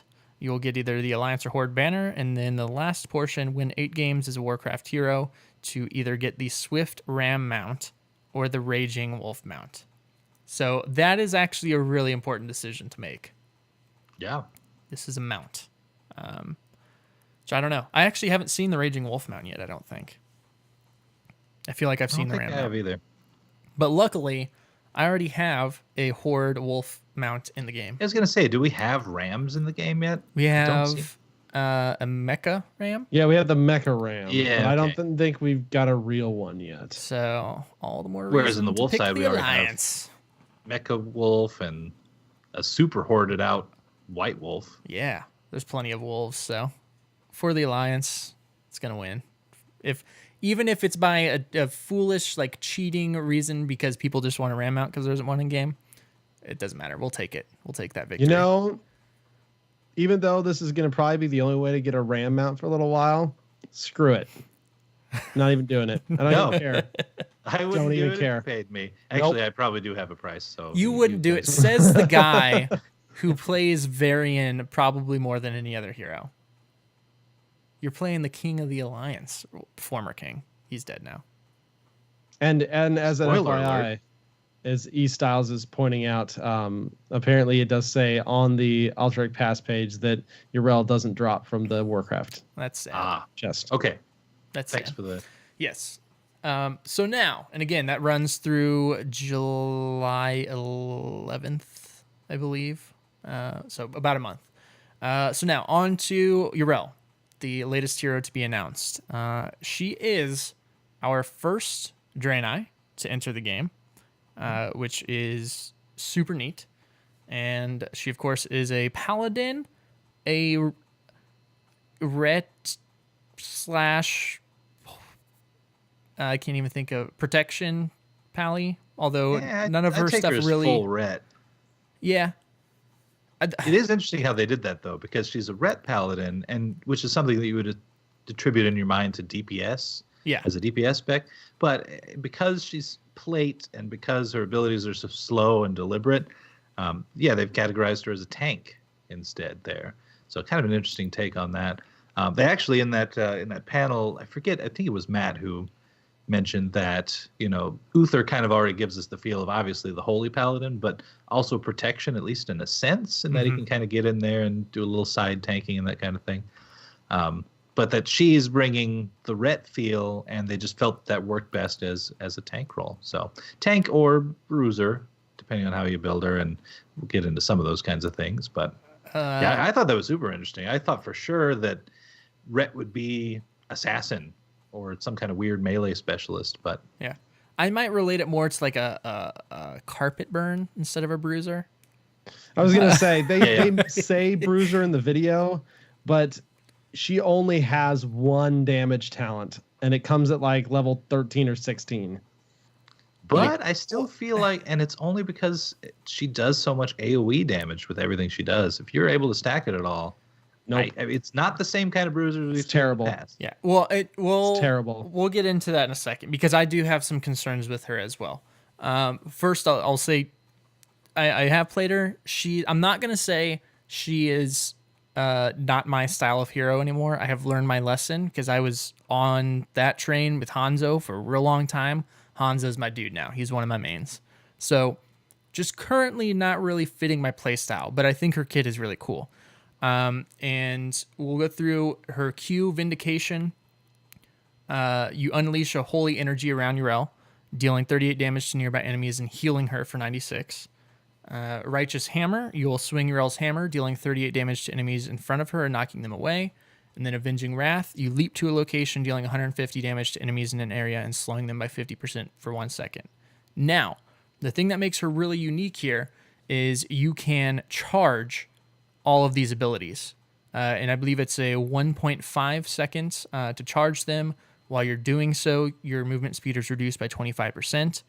If you do so on Vindication, it increases damage up to 125 and healing up to 320. If you do it for Righteous Hammer, that increases knockback distance and damage, and enemies will also be stunned for 0.75 seconds. Then if you do this with Avenging Wrath, it increases the range. Her trait is built in as an activatable, to where if you activate it, her next basic ability is cast at full charge with no mana cost, which is cool. So a very, very interesting playstyle that we have built in here. And then we'll get to her heroic abilities. Ardent Defender, you surround Yrel'y in a barrier for 3 seconds, absorbing all damage taken and healing for 50% of the damage received. And Sacred Ground, Yrel'y sanctifies the ground around her, gaining 40 armor until she leaves the area. So, in my impressions, first and foremost, the Q and W are backwards. Have either of you felt that way? I think Naraki said something to that effect too. Can't you re-keybind? You can. I don't necessarily want to, because that's going to mess me up on a whole bunch of stuff, I think. But it just, and I thought I was alone in that. And then apparently there's been big Reddit posts on it that it just feels weird. So that's first thing. She has great engage, great escape, great sustain, potential to knock back. It seems like, there's a lot of CC in this game, which is really big, because if you stun her or displace her while she's charging, actually, I'm not sure displace interrupts it. It interrupts her charge, and it puts it on cooldown, which is a big deal. And as we've kind of alluded to, it seems like she kind of hits like a pillow right now. I have seen people posting screenshots of decent damage numbers and stuff like that, but it feels like, Yrel'y jumped in. The smart thing to do is just, if you see her hammer coming at you, stun her, or just walk past her to the rest of the team, because she's not going to do much super quickly. She doesn't do a ton of peel apart from getting like a really good knockback off, which I guess is a complaint there for her, is like a tank. She has the ability to jump in and kind of initiate, but you're right. They can just kind of ignore you and walk around you. That kind of also bleeds into a complaint I've got, of course, about the Ardent Defender, another one Naraki brought up, in that, it's a 3-second barrier in which you're immune. Cool, but the team could just ignore you in that time too, So I've seen it used in really smart ways with Planet Cracker. You can Pyroblast. There's a lot of any good blocking situational burst, stuff. yeah, for sure. But because I honestly prefer Sacred Ground as well, but it is potentially pretty easy to knock her out of that. Or just, you could say the same thing. She put that down. Oh, don't fight her there. Like, make her come to you. There's pluses, minuses to both. TBK, I know you played a lot of her. You like her kit. What are your thoughts on her right now? Yeah, I really do like her kit. I love the whole idea of the charging up of abilities, and I think she's going to have a lot of nuance, because your Divine Purpose, that trait, is, as I was playing her a little bit more, it's insanely crucial to use that for the right ability. And the right ability is whatever is right for a certain situation.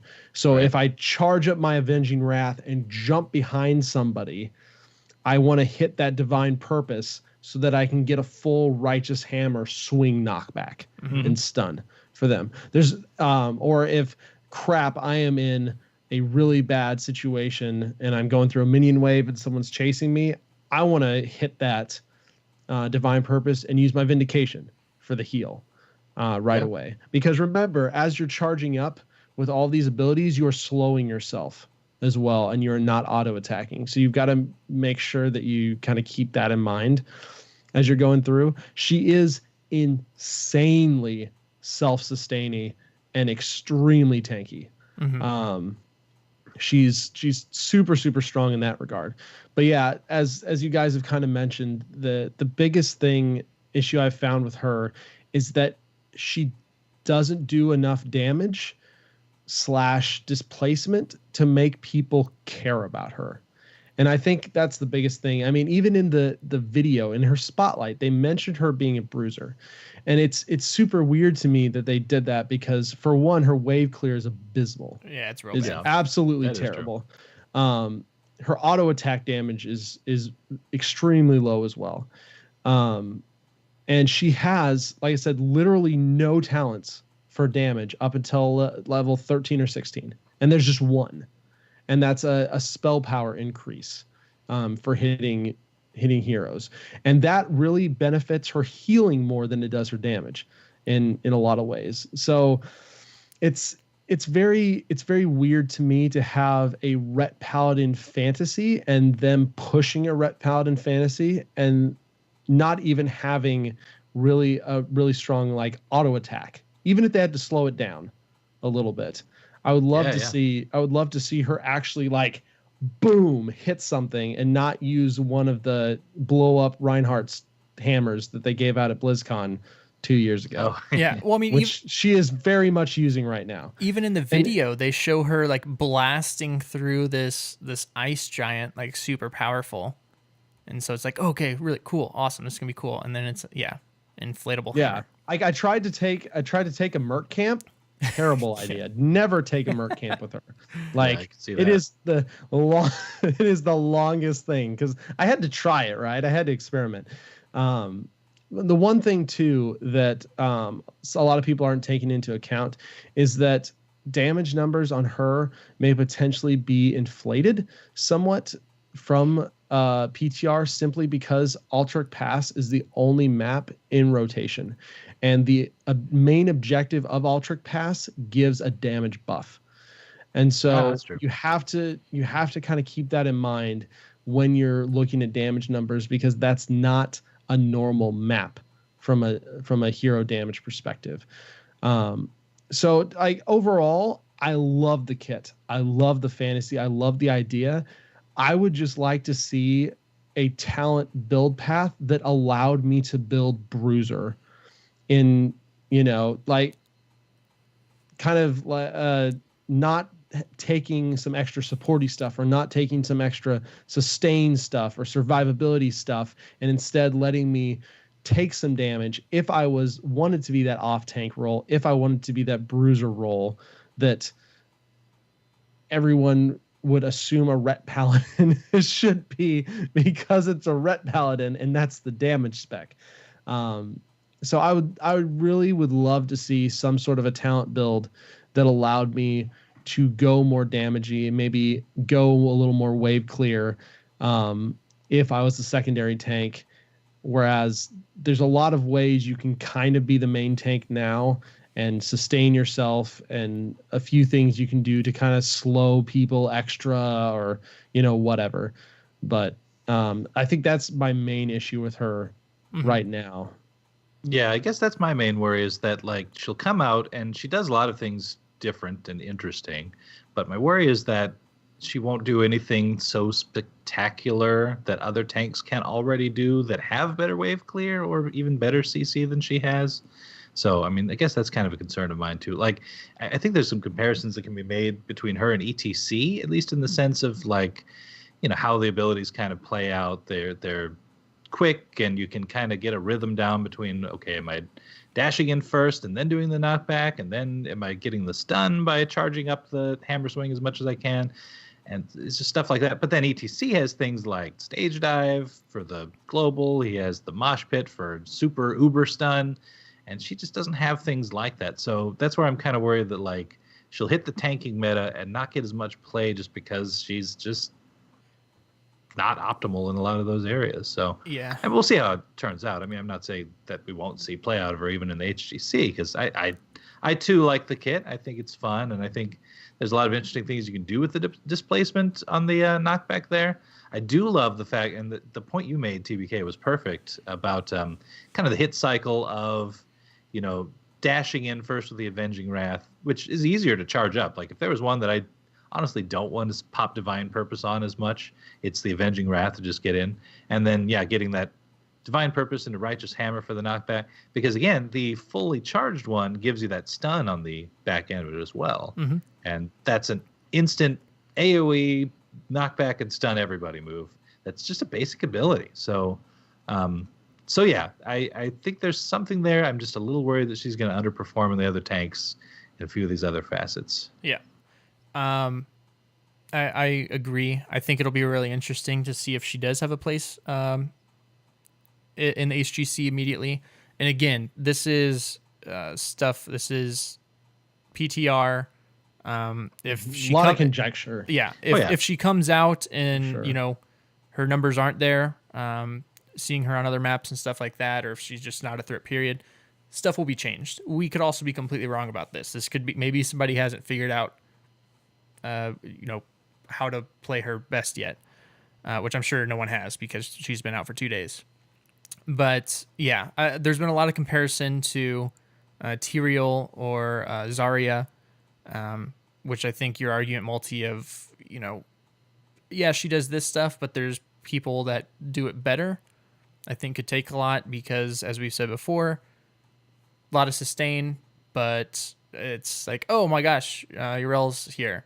Okay, let's walk past her, which is a big thing because her hitbox, very small. It's not like a warrior that jumps in, say like ETC, to where you can jump in and body block and things like that. You're not going to be body blocking with Yrel'y. It's just like, oh, At least hey, not as well, yeah. hey, goat lady. Yeah, So and she could be potentially more map specific hero. yeah, As well, because can see that. just her whole kit kind of screams control point to me, and that's one of the things, right? Is because Ultric Pass is the only map on PTR we can't really experiment with her right now on other map types, and her whole kit just to me screams control point, control this area. Like she has an ult that is stay in this area. Think of that on a Braxis holdout, potentially Sky Temple.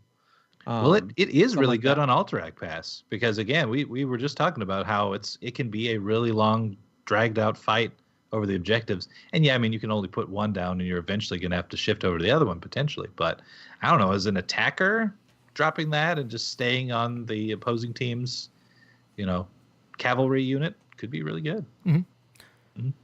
but yeah, Yeah, good point. yeah. Super excited for her. It'll be cool to see her in the pros' hands, what they can do with her, what areas she'll need worked on, and stuff like that. Plus, it's just cool to have a Draenei in the game now, finally. We have all the WoW races. All the WoW races, but we're still missing one class. I just find it interesting that they went for race over class in this. What? They could have gotten both if they'd gone Prophet They could have Bell. knocked it out. Yeah, Wait. both out at the same time. What class are we missing? Priest. Yeah, there's kind of Tyrande, but Tyrande. she's this weird like Yeah. hunter thing. That's not a priest. That's a ranger. Yeah. Yeah. That's a D&D. She's a D&D ranger.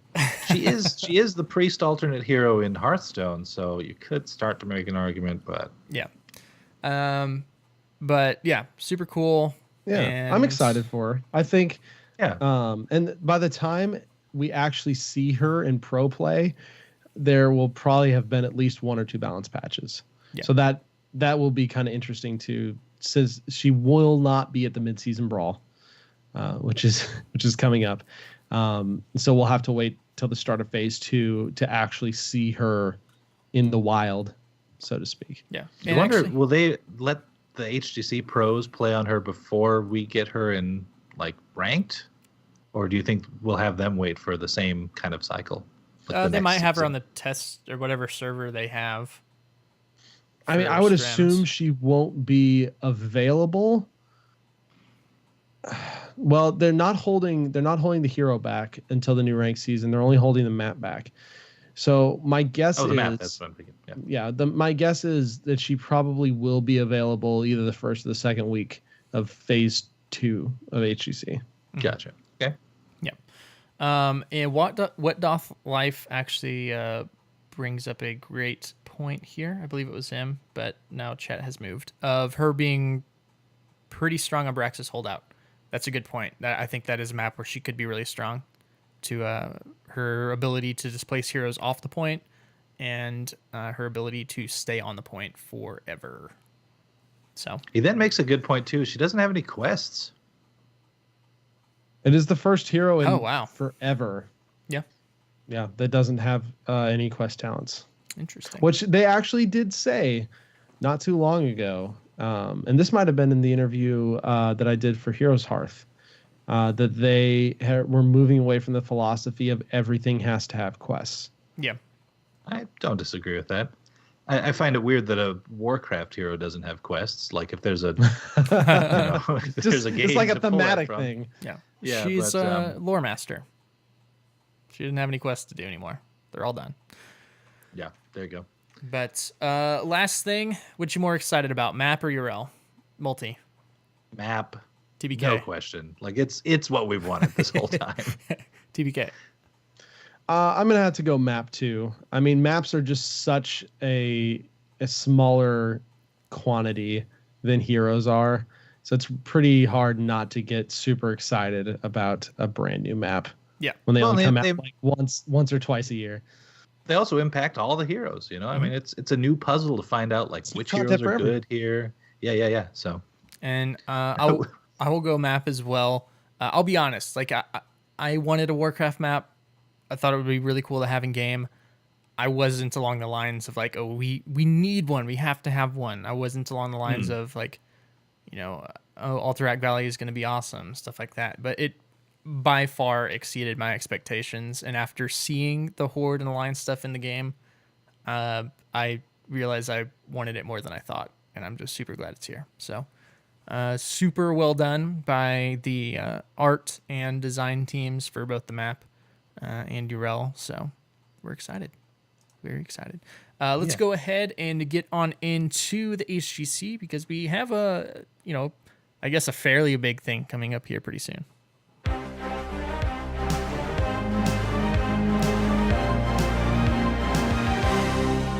right, TBK, we have I'm looking at the notes. We have something? Is it this weekend? MSB? I don't know what that is. Main server battery? Possibly. Something like that. Yeah, that's an acronym. It honestly sounds like something I would eat and get sick from. They're putting MSB send on that back that. to the chef. I need organic food. Yep. No, the mid-season brawl starts this weekend, and I, for one, am ready for HGC because it has been far too long for that.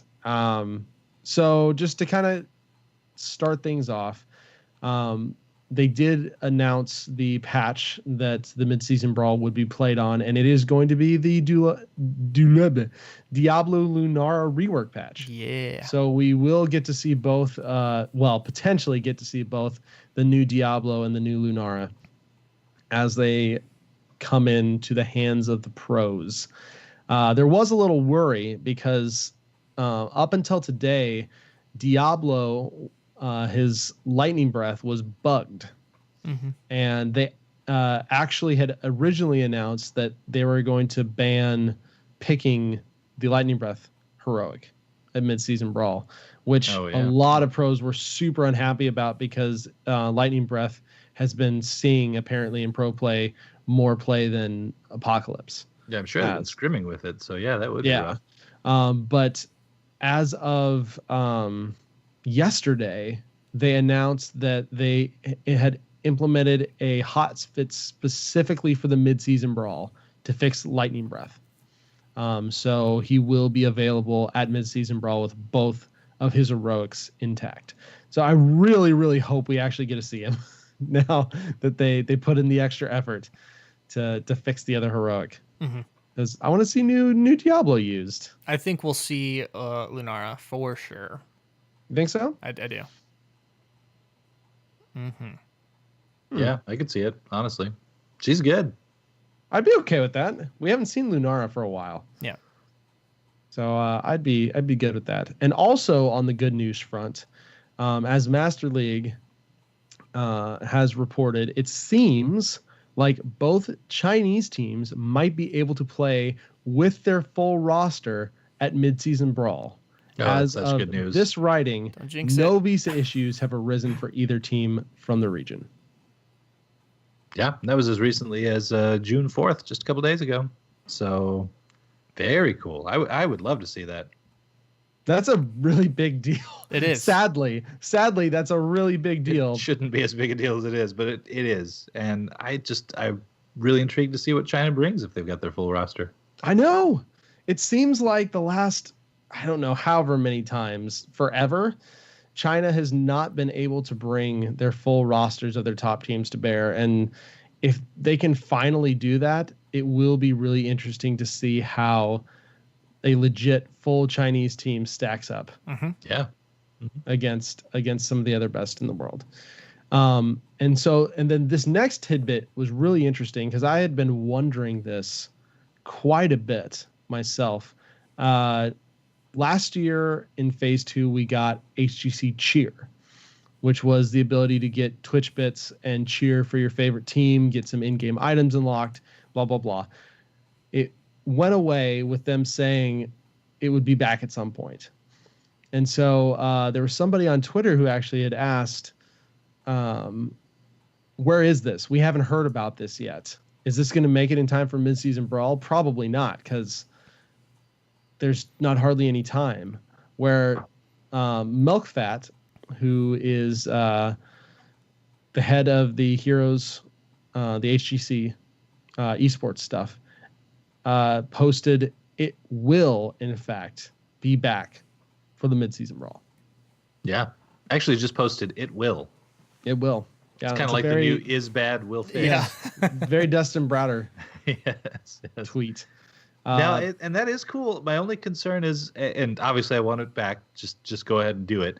My worry though is that there just hasn't been enough marketing of it leading up to this, and you'll be relying on people to remember how the old system worked to benefit from this one. But maybe they'll release some sort of a little blurb about it We over have the to next do it soon. few because days. Yeah. It's Wednesday night as of right now, and we haven't seen anything about it. And I believe the group stages are supposed to get started like Saturday.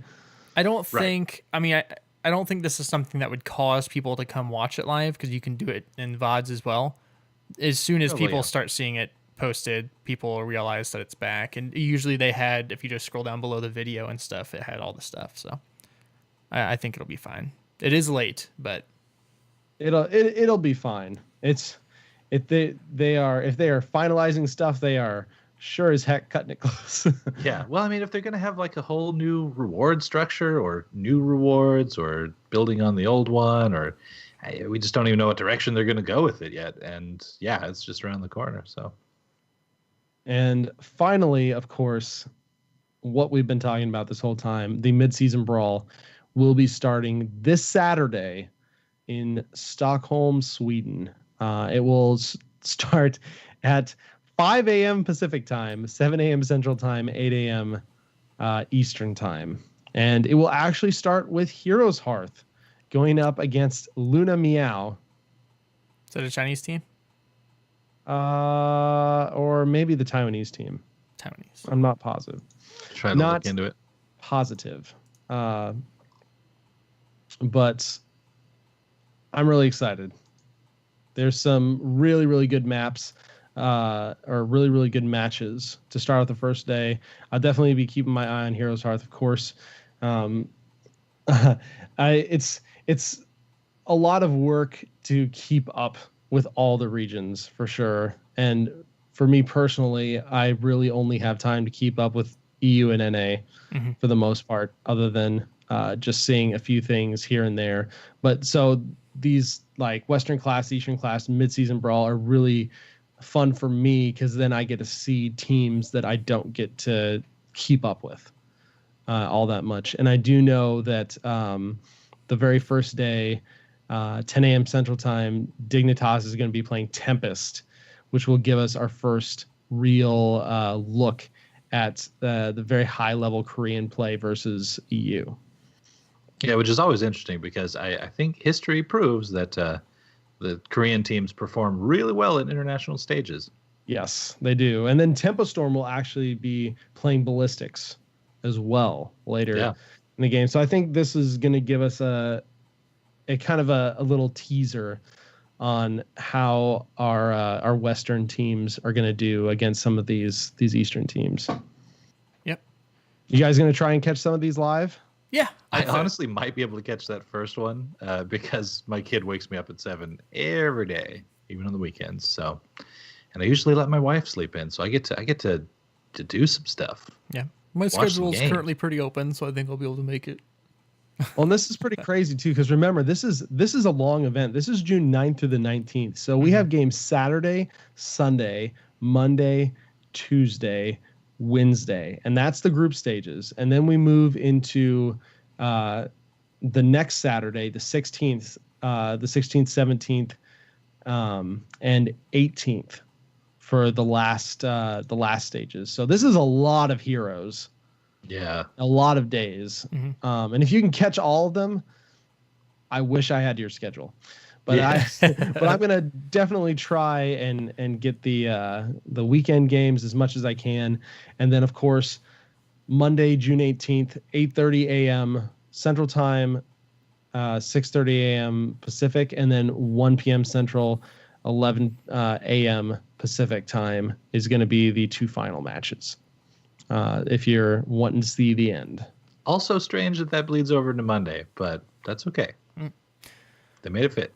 Not to go backwards in the conversation here, but Ralph Snart brings up something in chat that I'm honestly not sure about, but it's something I have not actually thought about. He says, we never got our deadly chaos lizards. And I imagine that is the mount for the goal as like a community cheering enough bits last year, how we had those goals.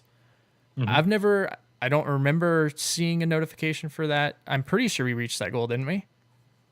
I've never checked to actually see if we got it. I seem to think so too. And so it was just never awarded in the game? That, if true, again, not sure, is potentially a really big concern that it's a year later and not getting stuff. I will try and... Oh, it wasn't Hyper Object met. in chat says final goal Was wasn't not met. Okay.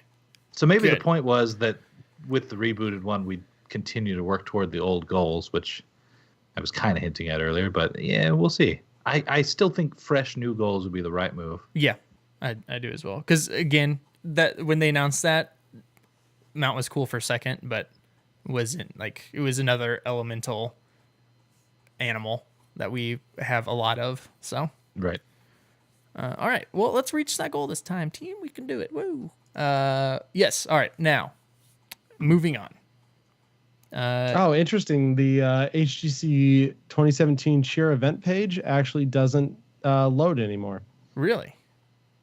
Yeah, the twitch.tv/BlizzHeroes/esports/HGC 2017 link gets a no content. So that is interesting. I was going to look and see how far we had actually gotten. Change it to 2018. See if anything comes up. I'm doing it right now.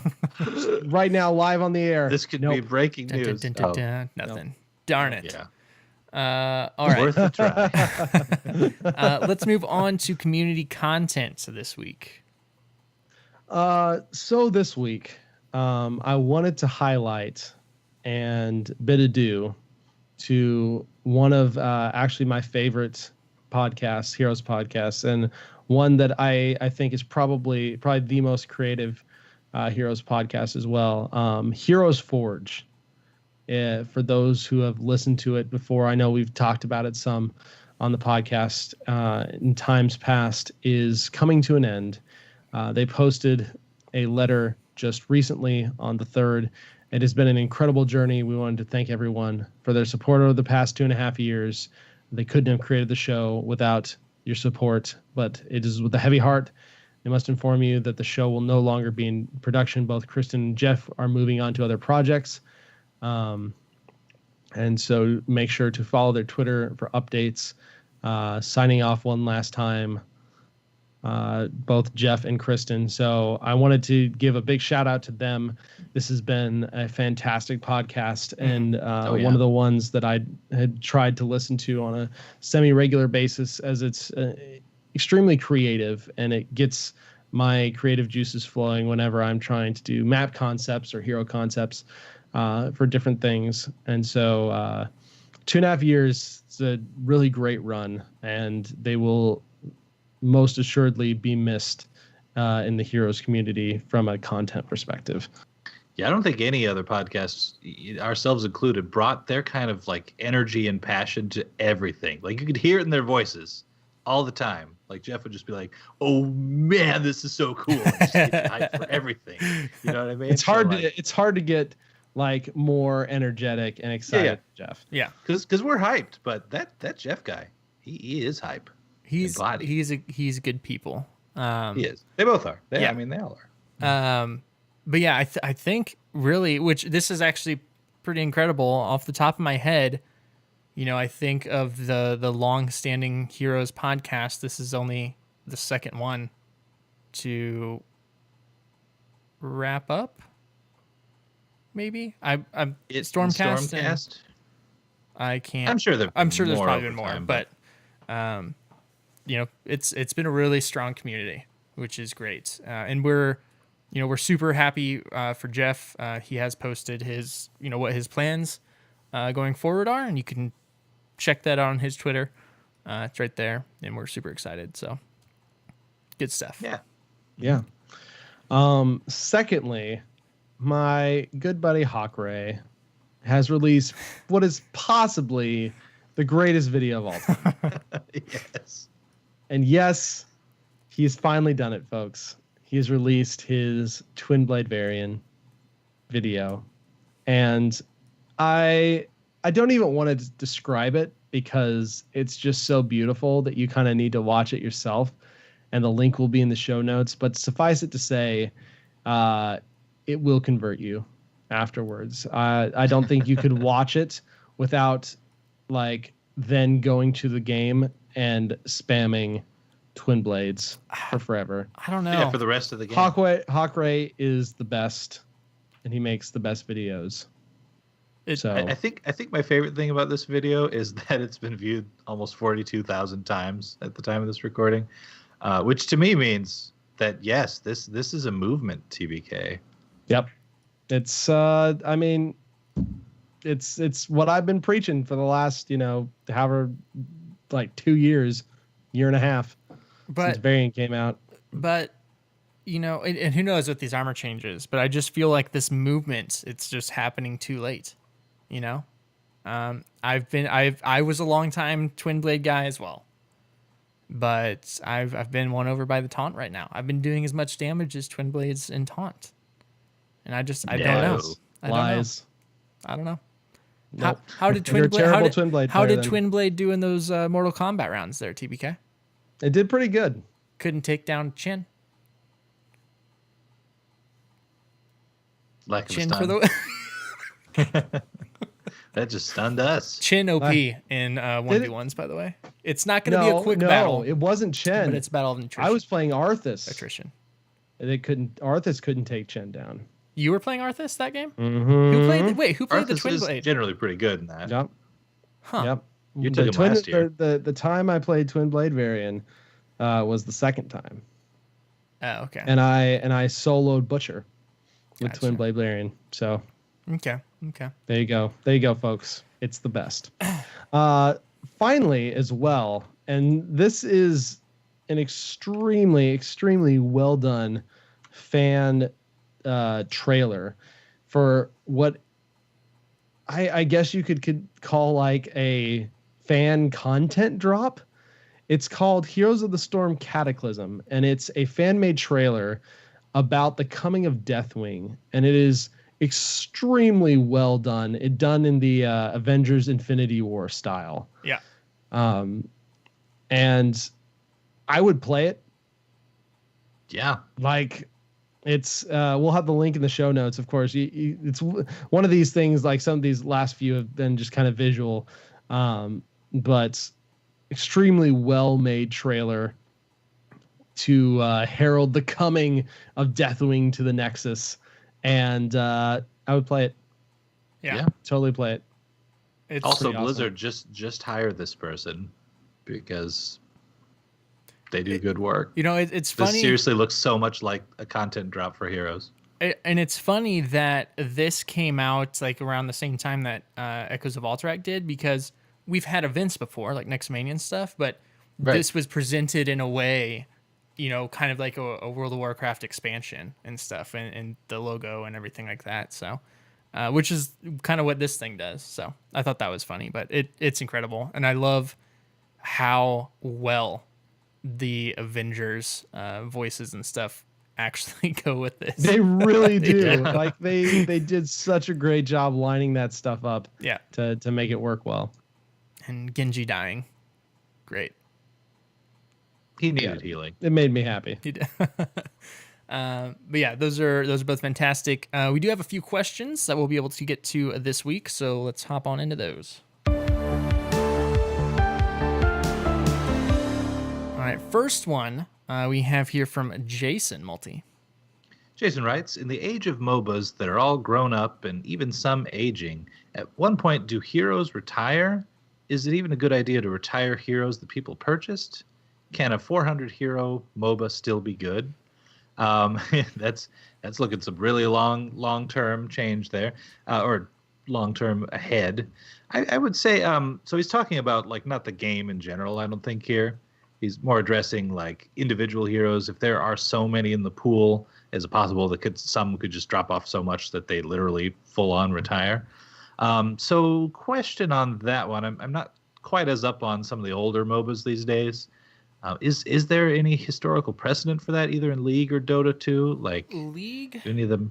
I don't know Dota. League, I believe at one point it was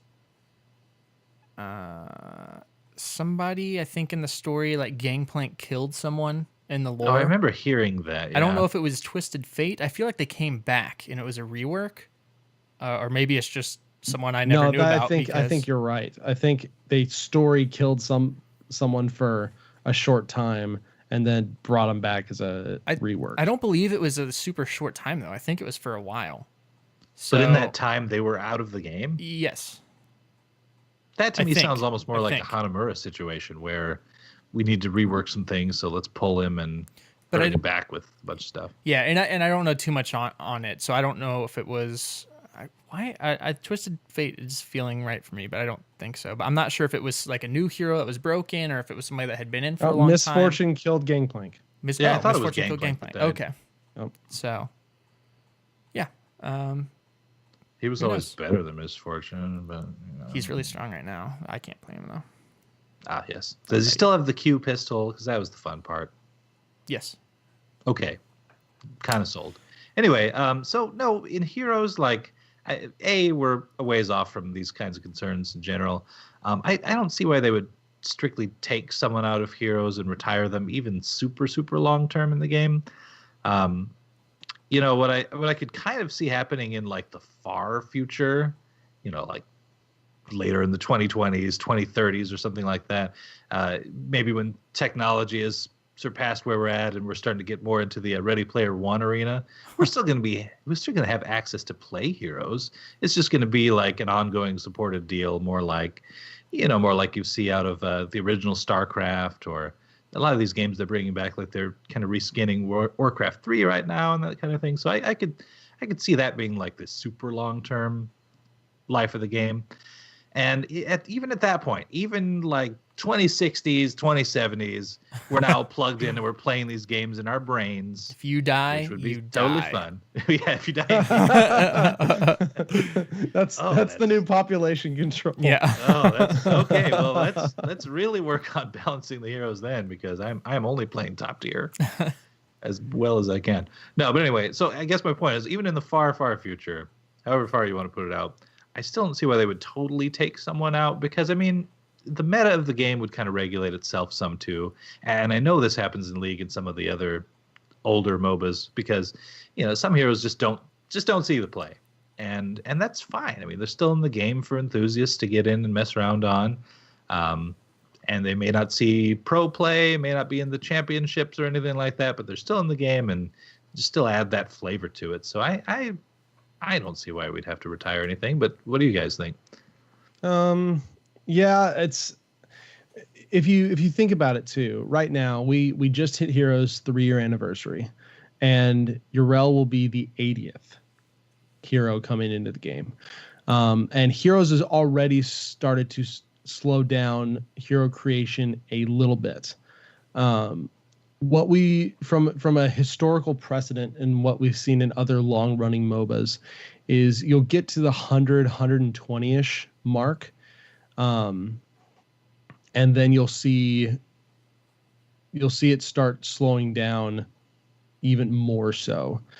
And who knows how Heroes will end up doing it. But as the game ages, you start seeing a lot more reworks and a lot less new heroes. And Heroes is already kind of giving us some of those reworks now, and they're kind of putting them in the place of where a hero may have historically gone. So we're already starting to see that, I think, a little bit. But I think as the game ages, you start seeing that balance shift until you start hitting that like half new heroes, half reworks, and then it'll start shifting even more to where you'll start seeing mostly reworks and then occasionally new heroes. And I think League is one of the longest running MOBAs right now, is kind of in that situation where you're only seeing, 4 or 5 new heroes a year, Right. and the majority reworks. So I think eventually we're gonna hit that point. Yeah. We're already started down that path. Yeah. But I don't think it would be good to ever disable heroes. You never really want to remove content, at least not permanently. No. Because for one, you have a huge fan base that may be attached to that specific hero that all of a sudden now it's gone. You may have a huge fan base that not only is attached to that specific hero, has spent a lot of money on that specific hero, and yanking that away is like saying, all that stuff you just bought, who cares? Yeah. And some people are just And so I just don't see passionate Blizzard doing that. about individual heroes. Like, who was it way back in the day? Was it Paltar who had the like super almost maxed out level, like pre 2.0 Yrel'y? And just was so Dagom? passionate about Yrel'y. Was that Paltar? Him or I haven't heard from Dagom? him in a bit. I don't remember.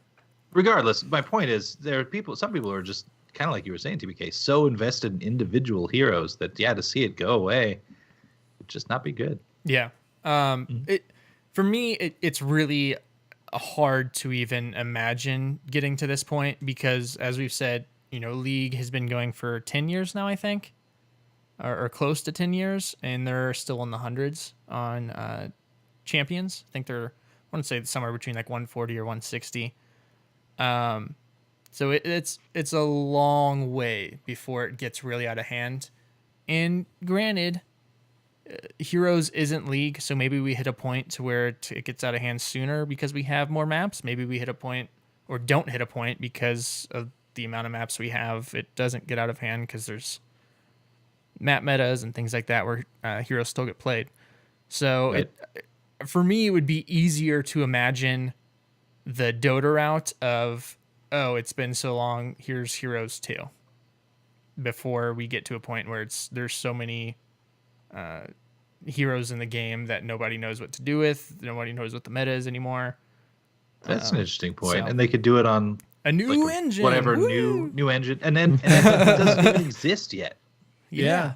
And in all honesty, now that I think about it, we are probably more likely to see map rotations than we are hero rotations. Yeah, for sure. Because there will get to a point, and I think that point will hit a lot faster than it will for heroes when there are too many maps in the game, and they're going to have to go through some sort of a in and out rotation. But even then, it will probably just be weeks or months at a time between rotations and not permanently removing. Yeah. So Yeah.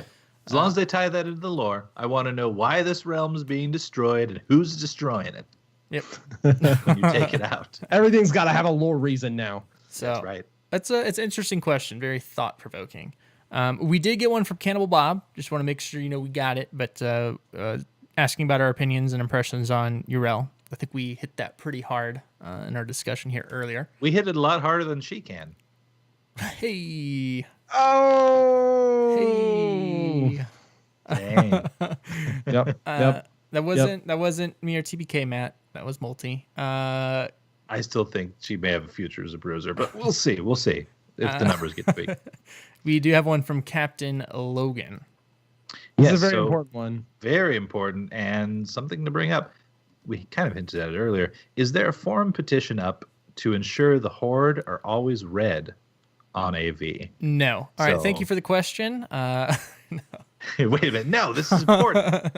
Okay, because I mean, one of the concerns is that you play on the red side, but you're still kind of the blue team, and some of the color considerations that come with that. So, yeah, I think it's something to bring up. I don't know if I've seen TBK. Maybe you've got a better pulse on this over the last couple of days, but have you seen any sort of outcry toward this? Captain Logan can't be the only person thinking this, but yeah, there's definitely been some Reddit threads and such. And if there was ever a time to make an exception, I feel like this would be it. The problem is, just from a game perspective, you are always blue team from your view, no Right. matter what side you're on. When you go back and watch the replay as a third party observer, yes, you see the blue and the red side. But I think the whole point is just because of the way matches and the engine works. My guess is it would actually be way harder than you think to make. I could be wrong. I could be completely wrong, but I just feel like it'd be way harder than you think to make one team see themselves as red. well, and it could be a little harder on you as a player too, in the sense that you have to kind of retool your brain to think, okay, I'm attacking these blue health bars and health nameplates. Does that make sense? You could do it to a point to where you're still blue and red health, but the color of the actual map, the structures are red and blue. But which I think would be harder, but I think that would be the way to do it because you wouldn't want to switch the health bars. That would, even if it's feasible, possible, even with the art, even switching, keeping the Horde and Alliance colors will never happen in a competitive game. Not going to happen. It'd be too confusing, even if it's something that you would get used to after a while. That just goes against Because it way would just too be much. for one map. Yeah, it goes against way too much. I will say this though, the Horde doesn't really have to watch their own health bars because they don't drop. They drop in every don't. game I've played. I will say this, if it helps. This is because Tim had Heroes of Fitness had posted saying how he was super excited about it, and how do we select this to spawn his Horde?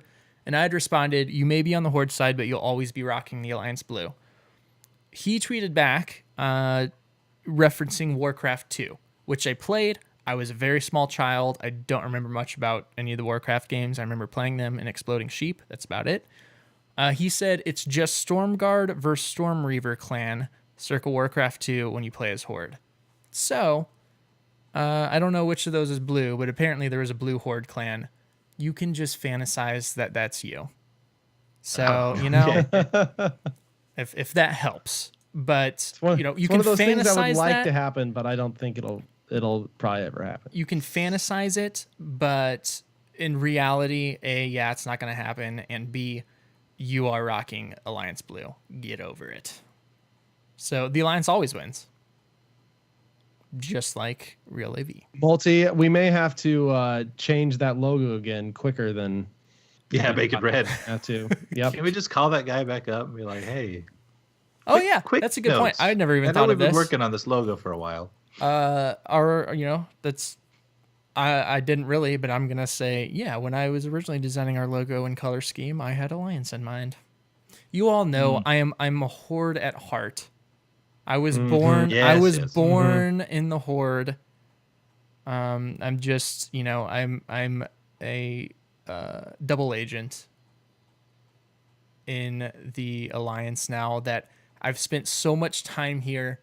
Lines have been blurred. I don't know what's real anymore. I'm having a hard time figuring myself out and where my allegiances truly lie. You know, a lot of CTR people have, at least alts, if not have changed over to Blood of the Scribe, Boulderfist US. I'm just saying. Hey, my druid I'm leveling up is Tauren. My rogue I'm leveling up is Forsaken. I have orc shaman. He's getting You know. there. He is. I just Is this also all on there. Boulderfist? My druid and rogue are. I knew your rogue was, but yeah. Yeah. Okay. So I play. What are both you doing with sides. the druid? Because I'm going to be healing, and I don't want to compete with gear with you. I don't know yet, but the good thing is, which is really cool. This is super off topic, but I was worried when leveling him up. I'm like, well, do I go healer? Because I kind of wanted to go healer with them, but I was like, well, I can't just spam dungeons to level up anymore with the changes. And then clicked in my head, it's super easy to change specs now. Like, Yeah. I think when they first did it, you had to do it in a city. You can do it wherever now, even in a dungeon. So I can just queue up for dungeon as whatever role, even if I'm not actually playing that, and switch over. Oh, is and then cool. just not have a healer. In the No, I can dungeon. heal.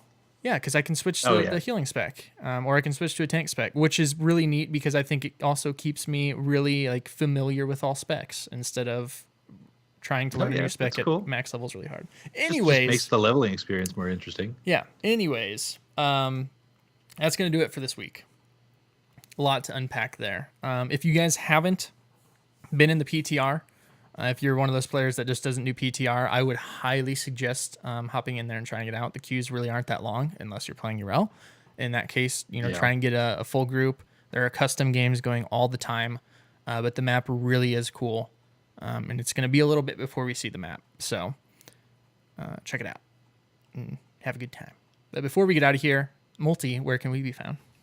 You can find us on Twitch, Twitter, Facebook, and we've got a Patreon, all under the tag Lords of the Storm. On many of these places, you can see the new logo. Yeah. And anyway, for the patrons, again, thank you guys so much. It honestly is contributions to the Patreon that led to the logo, that's led to so many other things we've been working on.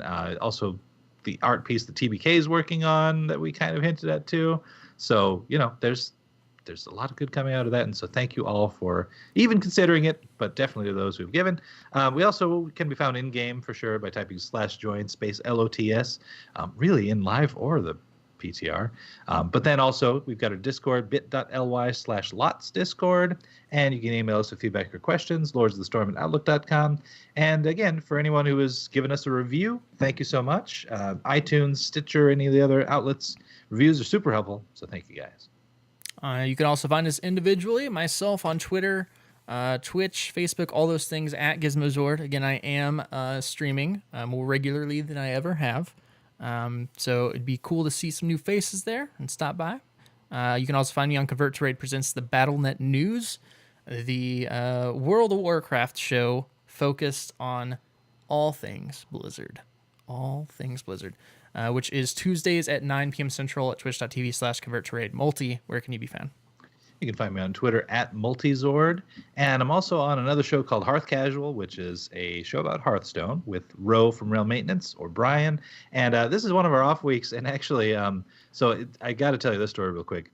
We recorded a bumper to play at the end of Lagging Balls episodes, specifically for their show. And as such, it contains some adult language.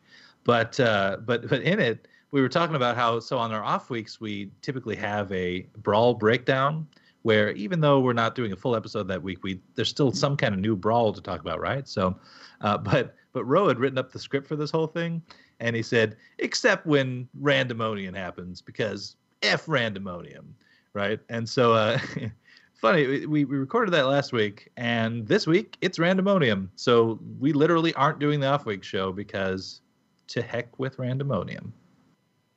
Yeah. Not happening this week. TBK, where can you be found? 'Cause I just got super sad. Oh, goodness. You can find me on Twitter at TBKZord or over on Heroes Hearth, where I do concepts and articles and interviews and all sorts of fun stuff for Heroes. So check it out. Yeah, that's going to do it. I want to give a special thanks to our patron producer, Ouroboros Sword, for helping support the show. Yeah, it's been fun. WoW map, finally here. Alterac Pass, forever known as Alterac Valley. Yrel'y, Rep Pally, getting in there, displacing things, pillow fights. Yeah. We'll see you all next time, same place. Wednesday night, 9 p.m. Central. Have a good one.